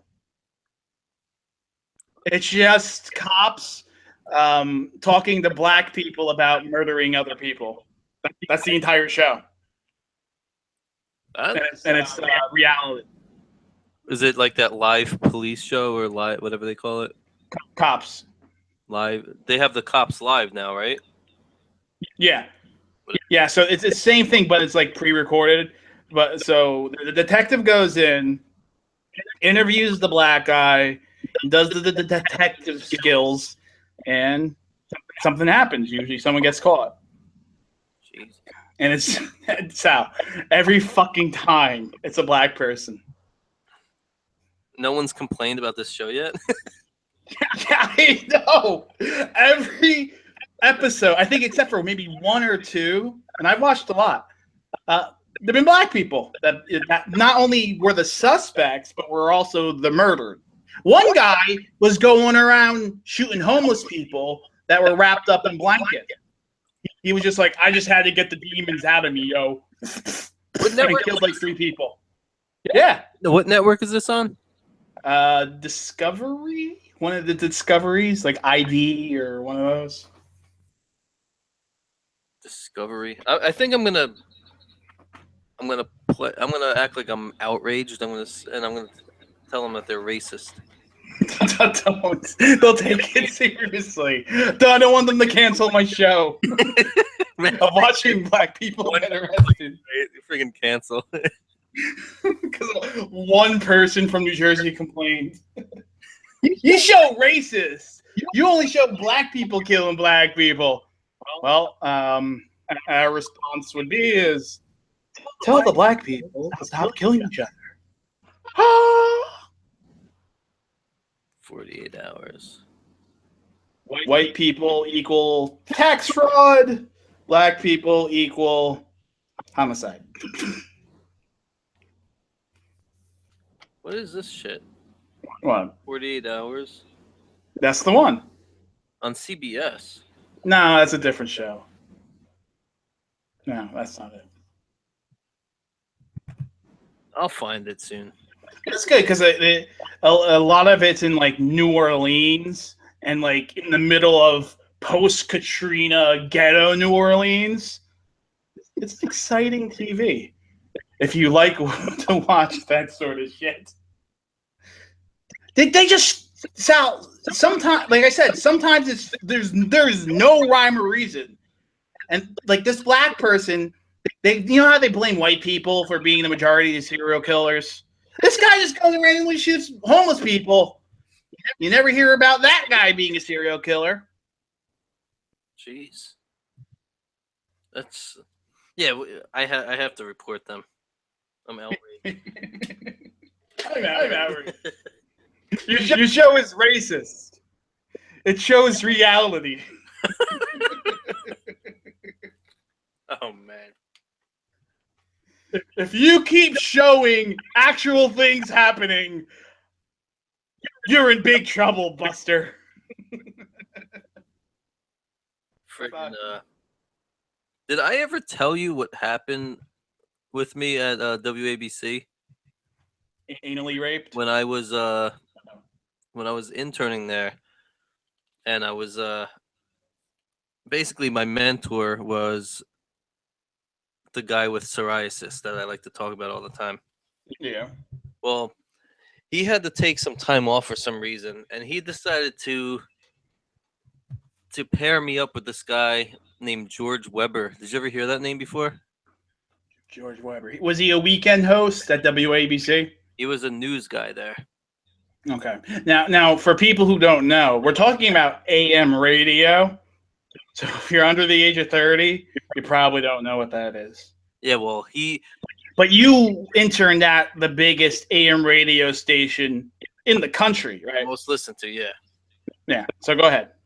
So I was set to meet with this guy. I think it was supposed to be in like a week or two after the guy Frank, after he left. Right. And my internship was stopped for about a month and a half, 2 months after that, because George Weber decided he was going to meet up with a teenager that he met on Craigslist, and that teenager stabbed him to death. Wait, repeat that. Who? George decided to meet with the teenager? George Weber. From George Weber. So if I Google George Weber WABC, it'll come up that he was stabbed to death by a teenager? Yes. I accept your challenge. He was I don't believe you. Some fucking young kid that he thought he was gonna, diddle with, or I don't know what the hell he was gonna do with the guy, and the dude set him up and killed. I think he I don't know if he would set him up to kill. Well, him. Sal, your old boss in the first article that came up was the Daily News. This is the title: Violent sex ad led to murder of WABC newsman George Weber. Confesses teen, says the cops. So apparently it was a troubled teen, a male, and there was drugs. Weber paid $60 and some drugs, and the 16-year-old stabbed him to death. Jesus. He was looking for rough sex with a teenager. Yeah. So. Yeah. So. You know who should have sex with teenagers? Other teenagers. Not gross old women. Going with that for a minute, I was like, You're like, Yeah, but I remember when I was there, and you know, other people have retired from there. You know, there was other hosts that died. You know, you get these like week-long tributes. When that happened with George Weber, like not a peep. Like they just totally buried that shit under the rug. They didn't want anyone to know that they had some guy that wanted to have violent sex with a teenager. Fucking corporations are. That's terrible. Did he have kids or a wife? George. Please say no. Because then his kids are ruined for life. If something like that happens, fuck that. I don't see anything about him having kids. The guy does look like a weirdo in his pictures. George Weber from WABC. Yeah, he's not. He wasn't married. Did he try to molest you for drugs and rough sex? No. Well, did you ever have like any inkling or hints that this guy's a fucking weirdo? No, I didn't know him well. I didn't talk to him up to this point. I just always saw him doing the news. Either him or like I mostly on weekends with him, and then this other guy Bruce Anderson who retired, and you know, Warner Wolf with his sports. But Warner Wolf. But that's your best friend. He was your best friend when you were there, right? He was cool. Wasn't he scared of black people? So he had you walk him to the train station? He was just scared. He was scared of all people. He was just scared of people. You're just making shit up now. I heard it here first. Werewolf was and it's an absolute lie. Scared of black people. That's fucking funny. Oh, was he? Oh man! Come on, can you regale us with any more stories from your days at WABC? Remember, you have to pronounce W like double U. WABC. Well, my last day at WABC. W. There's a assistant producer there named actually I don't know her real name, but she goes by the nickname Flirty Flipper. She used to produce Hannity. Yeah, now she is Curtis Lewa's producer and Bernard Goldberg's producer. Ugh. Anyway. Well, she thought she could just boss me around and friggin' be a bitch to me. So one day she ordered me to go downstairs where WABC is over. It's the building above Madison Square Garden. We were on the 9th floor. She'd make me go downstairs and get her food all the time, and finally had enough of her shit. So she gave me like a $50 bill to get her a salad. Was it a big salad? Big salad. She wanted me to get her. It was a Seinfeld. Go ahead. I took her money and just left and never came back. You took the whole $50, got the big salad, and just never came back. Never came back. You went downstairs into Penn Station and just took the train back to Jersey. Yep. And then that sounds about right. And then my radio, the program I was in, when I called them and told them to, to ask them to put me with a new station, new mentor, they friggin' sent me to some fucking communist station called WBAI. I walked was there, like a Black Power station. Yeah, there's posters of Malcolm X everywhere. It was. I only left there for like a month. That was crazy. Yeah. You spit in everyone's food, right? No, there was a that was just a weird time. It's a strange time in my life. I worked for a Black Power radio station. Wait, and here's another double standard. This is the obvious double standard. Why come? Can there be a Black Power station, but there can't be not even a white power, a pro-European American sort of station? Is it because our skin means that we have to hate ourselves? Or? Obviously. Yeah, it makes sense. Yeah, I was the only white guy in that building.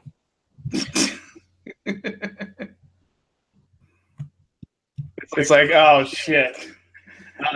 So, did you guys watch the latest basketball team game?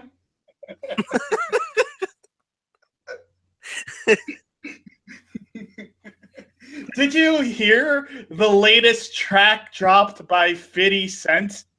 Yo.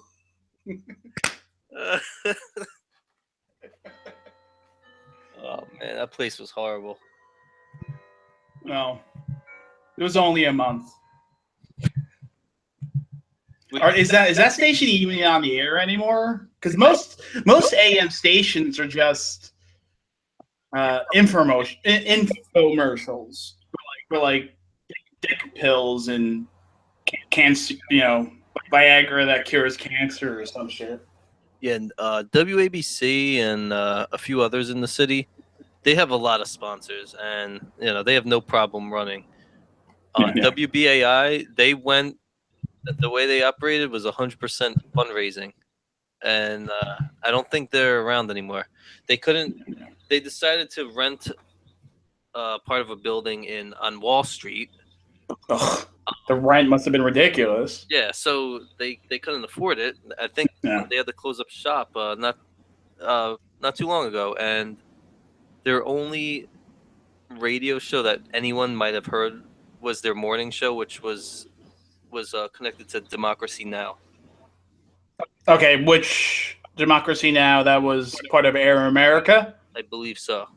Right. Air America lasted a whole 2 years. That was another flop. Yep. I don't think a lot of the hosts still haven't been paid. For people that don't know, Air America was a radio station mid-2000s. Yes. Lasted like 2 years. Yeah, it was a liberal radio station. They never. And then because they were losing so much money, hosts would go weeks, right, without getting a paycheck. So they suck. They suck at radio. Yeah, the left doesn't do it good. It's all about production on the fly, complaining about echoes, and making jokes about black people. That's how you do radio, folks. 1 year anniversary show! That's a good way to close it. Is it? No, do we have to close it? 1 year anniversary show should go a little longer. Well, it's been annoy our listeners. 2 hours and 20 minutes. Okay, so this is actually what we're gonna do.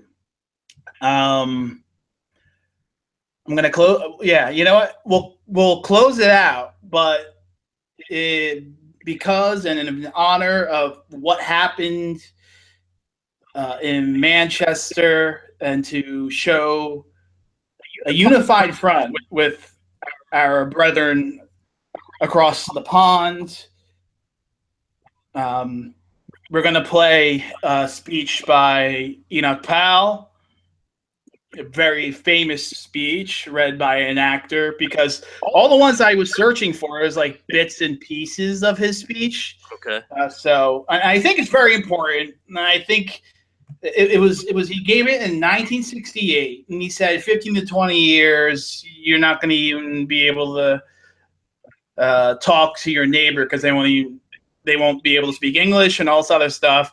And he got in a lot of trouble for the speech. A lot of trouble. But I think it's very important. It applies to today. He was, like I said, he was off by a few years of when this would occur. But it occurred under both conservative, Tory, and Labor Party leadership, especially under Blair. So we'll play that after our outro. So let's cue the music. All right. That's not the wait until friggin' shit doesn't pop up on my screen.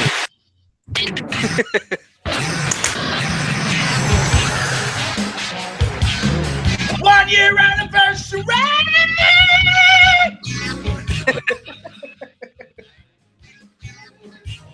So I want to thank you for listening. Make sure you take 10 seconds to give us 5 stars on iTunes. It helps us spread whatever we just said. Awful jokes. NewMediaCentral.net. NewMediaCentral.net. New Media Central is an independent network of new and younger and up-and-coming voices on the right. You can find informative news, commentary, and thought-provoking podcasts like this one. We're here. And since New Media Central is independent of PAC and mainstream media influence, we appreciate any help you can give. We have a donate button on the front page of newmediacentral.net. We go through PayPal because Patreon is cancer. They're all cancer, but PayPal's, I think, less cancer than Patreon. Agree. And they stole a person's money. So I'm not about that. She accumulated, I think, like $3,000, and they said they wouldn't give it to her because she was racist. But fuck them. So we're going PayPal. If you give anything to the PayPal, I will send you a PDF copy of my book, Broken. I wrote that when I was in college. It was a small publication, but for donating, we want to thank you. Even if it's, like I said, a nickel. I don't care. Broken can be purchased on Amazon, Barnes & Noble, ebook, Kindle, Nook, iBook, physical copy, whatever. At most locations. Make sure you follow me on Twitter at Ian D. Erickson. That's with a CK. Son. Follow the show at Patriarchy Show. Follow the network at New Media Central so you are up to date on all the things happening New Media Central. And I want to thank Mrs. Nora Retort, or Nora Ralph, for joining the show to report on what's been happening in the UK. Really appreciate her coming on. Awesome. She was awesome. She was an awesome guest, easy to talk to. She's a natural. And I think her husband should give her own show on his site. But that's just my opinion. She's good. She goes with it. She's really good. And I'm not just saying that because I'm friends with her husband and her. I really mean it. You can follow her on Twitter, I believe, at LaughWriter. And of course, theralphretort.com. Heartofamarine.org. Heartofamarine.org. The Heart of a Marine Foundation is a nonprofit organization that provides comfort, support, financial assistance, and educational resources to improve the quality of life of military personnel in all branches of the United States Armed Forces, including veterans and their families. Heartofamarine.org. I mean, it's Memorial Weekend coming up. You got $1, you got $2. You want to help some, veterans out. Like I say, they just bought a bunch of computers for brain injured veterans returning from Iraq and Afghanistan, and trying to help these people reacclimate to civilian life. Every dollar helps these guys, and they deserve it. Fuck donating to New Media Central. Donate to heartofmarine.org. Or, well, if you want to donate to us, I'm not going to complain, some shekels. But heartofmarine.org. It's the parents of my best friend organization. He was killed in Iraq in 2004. So they continued his mission by starting heartofamarine.org. So make sure you do that. And of course, Sal, if you do donate to us or anybody and you want to be kept a secret, you would need something like a VPN, right, Sal? I believe so. Yeah, VPN would really help. A VPN that is inexpensive is even better. I mean, this right now is shilling to the max. So in the description, we get a couple pennies if you sign up. I think it's like $7 a month. They give you a little bit of a time free. I did the lifetime. I talked about it before. VPN Unlimited of KeepSolid. They have 1,200 reliable servers, in over 70 countries around the globe: Moldova, Moscow, St. Petersburg, San Francisco. I think Budapest is on there. Nice. Very fast, very efficient. And follow #DogRight on Twitter for all your right-wing puppy needs. And with that, I just want to say Enoch Powell was right. And our prayers are with the people of Manchester and with the people of the UK. So, Sal, if you want to play his famous speech, and we are out of here. But I suggest you sticking around. It's not that long, and I think it's very prophetic and important. All right. Have a good one, guys. The supreme function of statesmanship is to provide against preventable evils. In seeking to do so, it encounters obstacles which are deeply rooted in human nature.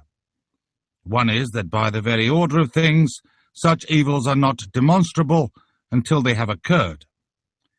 At each stage in their onset, there is room for doubt and for dispute whether they be real or imaginary.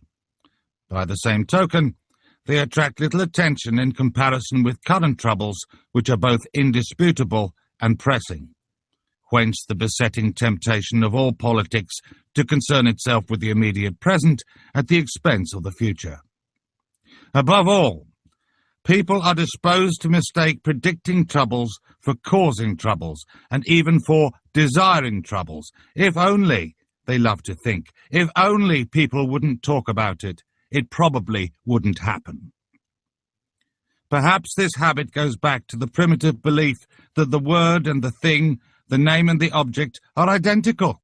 At all events, the discussion of future, grave, but with effort now avoidable evils is the most unpopular and at the same time the most necessary occupation for the politician.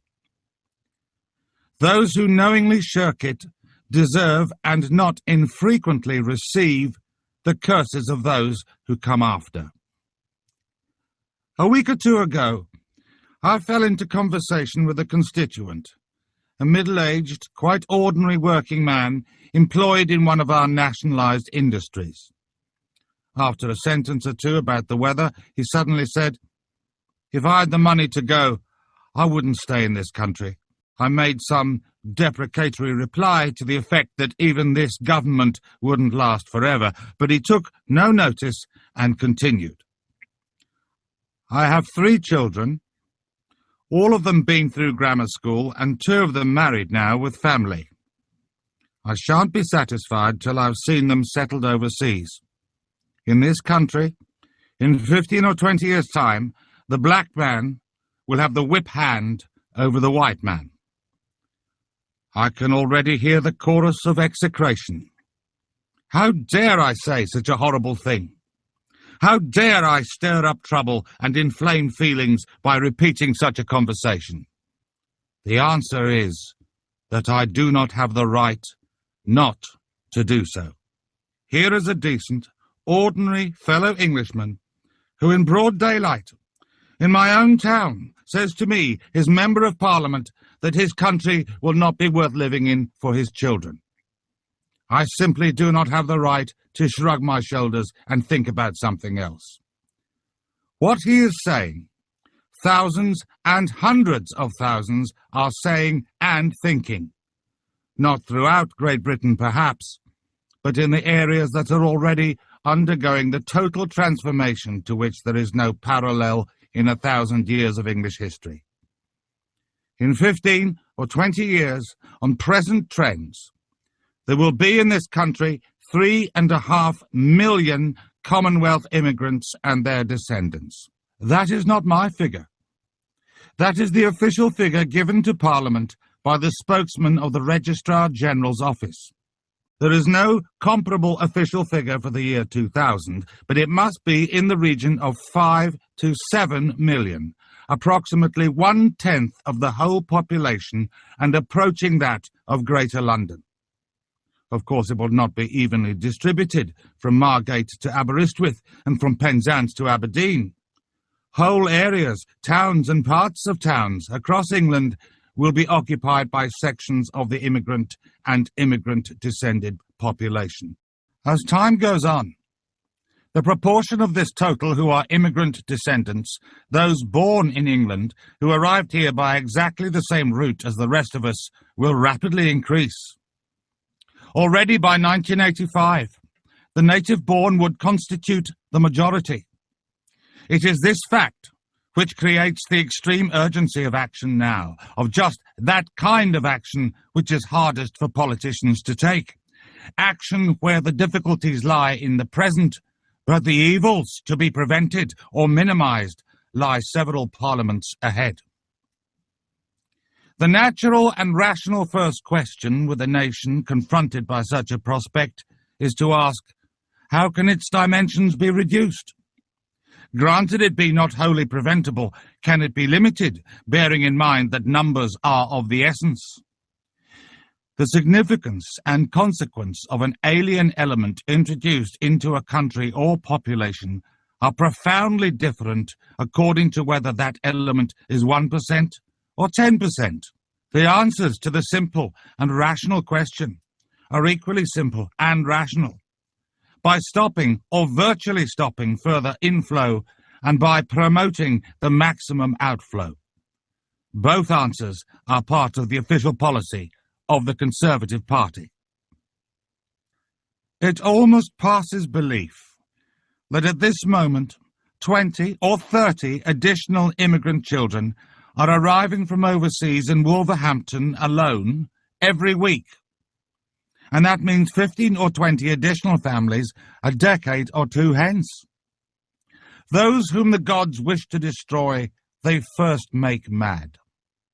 We must be mad, literally mad, as a nation, to be permitting the annual inflow of some 50,000 dependents, who are, for the most part, the material of the future growth of the immigrant-descended population. It is like watching a nation busily engaged in heaping up its own funeral pyre. So insane are we that we actually permit unmarried persons to immigrate for the purpose of founding a family with spouses and fiancés whom they have never seen. Let no one suppose that the flow of dependents will automatically tail off. On the contrary, even at the present admission rate of only 5,000 a year by voucher, there is sufficient for a further 325,000 dependents per annum ad infinitum, without taking into account the huge reservoir of existing relations in this country. And I am making no allowance at all for fraudulent entry. In these circumstances, nothing will suffice but that the total inflow for settlement should be reduced at once to negligible proportions, and that the necessary legislative and administrative measures be taken without delay. I stress the words, for settlement. This has nothing to do with the entry of Commonwealth citizens, any more than of aliens, into this country. For the purposes of study or of improving their qualifications, like, for instance, the Commonwealth doctors who, to the advantage of their own countries, have enabled our hospital service to be expanded faster than would otherwise have been possible. These are not, and never have been, immigrants. I return to re-emigration. If all immigration ended tomorrow, the rate of growth of the immigrant and immigrant-descended population would be substantially reduced. But the prospective size of this element in the population would still leave the basic character of the national danger unaffected. This can only be tackled while a considerable proportion of the total still comprises persons who entered this country during the last 10 years or so. Hence the urgency of implementing now the second element of the Conservative Party's policy, the encouragement of re-emigration.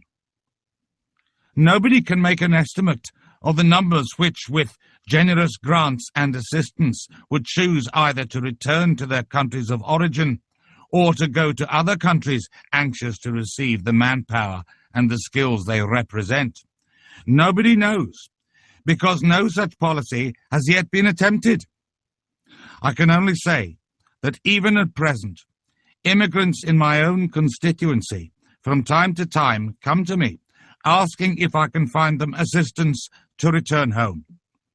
If such a policy were adopted and pursued with the determination which the gravity of the alternative justifies, the resultant outflow could appreciably alter the prospects for the future. It can be no part of any policy that existing family should be kept divided. But there are two directions in which families can be reunited. And if our former and present immigration laws have brought about the division of families, albeit voluntary or semi-voluntary, we ought to be prepared to arrange for them to be reunited in their countries of origin. In short, suspension of immigration and encouragement of re-emigration hang together, logically and humanly, as two aspects of the same approach. The third element of the Conservative Party's policy is that all who are in this country as citizens should be equal before the law, and that there shall be no discrimination or difference made between them by public authority. As Mr. Heath has put it, we will have no first-class citizens and second-class citizens. This does not mean that the immigrant and his descendants should be elevated into a privileged or special class, or that the citizen should be denied his right to discriminate in the management of his own affairs between one fellow citizen and another, or that he should be subjected to inquisition as to his reasons and motives for behaving in one lawful manner rather than another. There could be no grosser misconception of the realities than is entertained by those who vociferously demand legislation, as they call it, against discrimination, whether they be leader writers of the same kidney, and sometimes on the same newspapers, which year after year in the 1930s tried to blind this country to the rising peril which confronted it, or archbishops who live in palaces, faring delicately with the bedclothes pulled right over their heads. They have got it exactly and diametrically wrong. The discrimination and the deprivation, the sense of alarm and resentment lies not with the immigrant population, but with those among whom they have come and are still coming. This is why to enact legislation of the kind before part pickup. This is why to enact legislation of the kind before Parliament at this moment is to risk throwing a match onto the gunpowder. The kindest thing that can be said about those who propose and support it is they know not what they do. Nothing is more misleading than comparison between the Commonwealth immigrant in Britain and the American Negro. The Negro population of the United States, which was already in existence before the United States became a nation, started literally as slaves, and were later given the franchise and other rights of citizenship, to the exercise of which they have only gradually and still incompletely come. The Commonwealth immigrant came to Britain as a full citizen, to a country which knows no discrimination between one citizen and another, and he entered instantly into the possession of the rights of every citizen, from the vote to free treatment under the National Health Service. Whatever drawbacks attended the immigrants, and they were drawbacks which did not and do not make admission into Britain by hook or by crook appear less than desirable, arose not from the law, or from public policy, or from administration, but from those personal circumstances and accidents which cause, and always will cause, the fortunes and experience of one man to be different from another's. But while to the immigrant, entry to this country was admission to privileges and opportunities eagerly sought, the impact upon the existing population was very different. For reasons which they could not comprehend, and in pursuance of a decision by default, on which they were never consulted, they found themselves made strangers in their own country. They found their wives unable to obtain hospital beds in childbirth, their children unable to obtain school places, their homes and neighborhoods changed beyond recognition, their plans and prospects for the future defeated. At work, they found that employers hesitated to apply to the immigrant worker the standards of discipline and competence required of the native-born worker. They began to hear, as time went by, more and more voices which told them that they were now the unwanted. On top of this, they now learn that a one-way privilege is to be established by Act of Parliament, a law which cannot and is not intended to operate to protect them or redress their grievances, is to be enacted to give the stranger, the disgruntled, and the agent provocateur the power to pillory them for their private actions. In the hundreds upon hundreds of letters I received when I last spoke on this subject 2 or 3 months ago, there was one striking feature which was largely new and which I find ominous. All members of Parliament are used to the typical anonymous correspondent, but what surprised and alarmed me was the high proportion of ordinary, decent, sensible people writing a rational and often well-educated letter, who believed that they had to omit their address because it was dangerous to have committed themselves to paper to a member of Parliament agreeing with the views I had expressed, and that they would risk either penalties or reprisals if they were known to have done so. The sense of being a persecuted minority, which is growing among ordinary English people in the areas of the country which are affected, is something that those without direct experience can hardly imagine. I am going to allow just one of those hundreds of people to speak for me. She did give her name and address, which I have detached from the letter which I am about to read. She was writing from Northumberland about something which is happening at this moment in my own constituency. 8 years ago, in a respectable street in Wolverhampton, a house was sold to a Negro. Now only one white, a woman old-age pensioner, lives there. This is her story.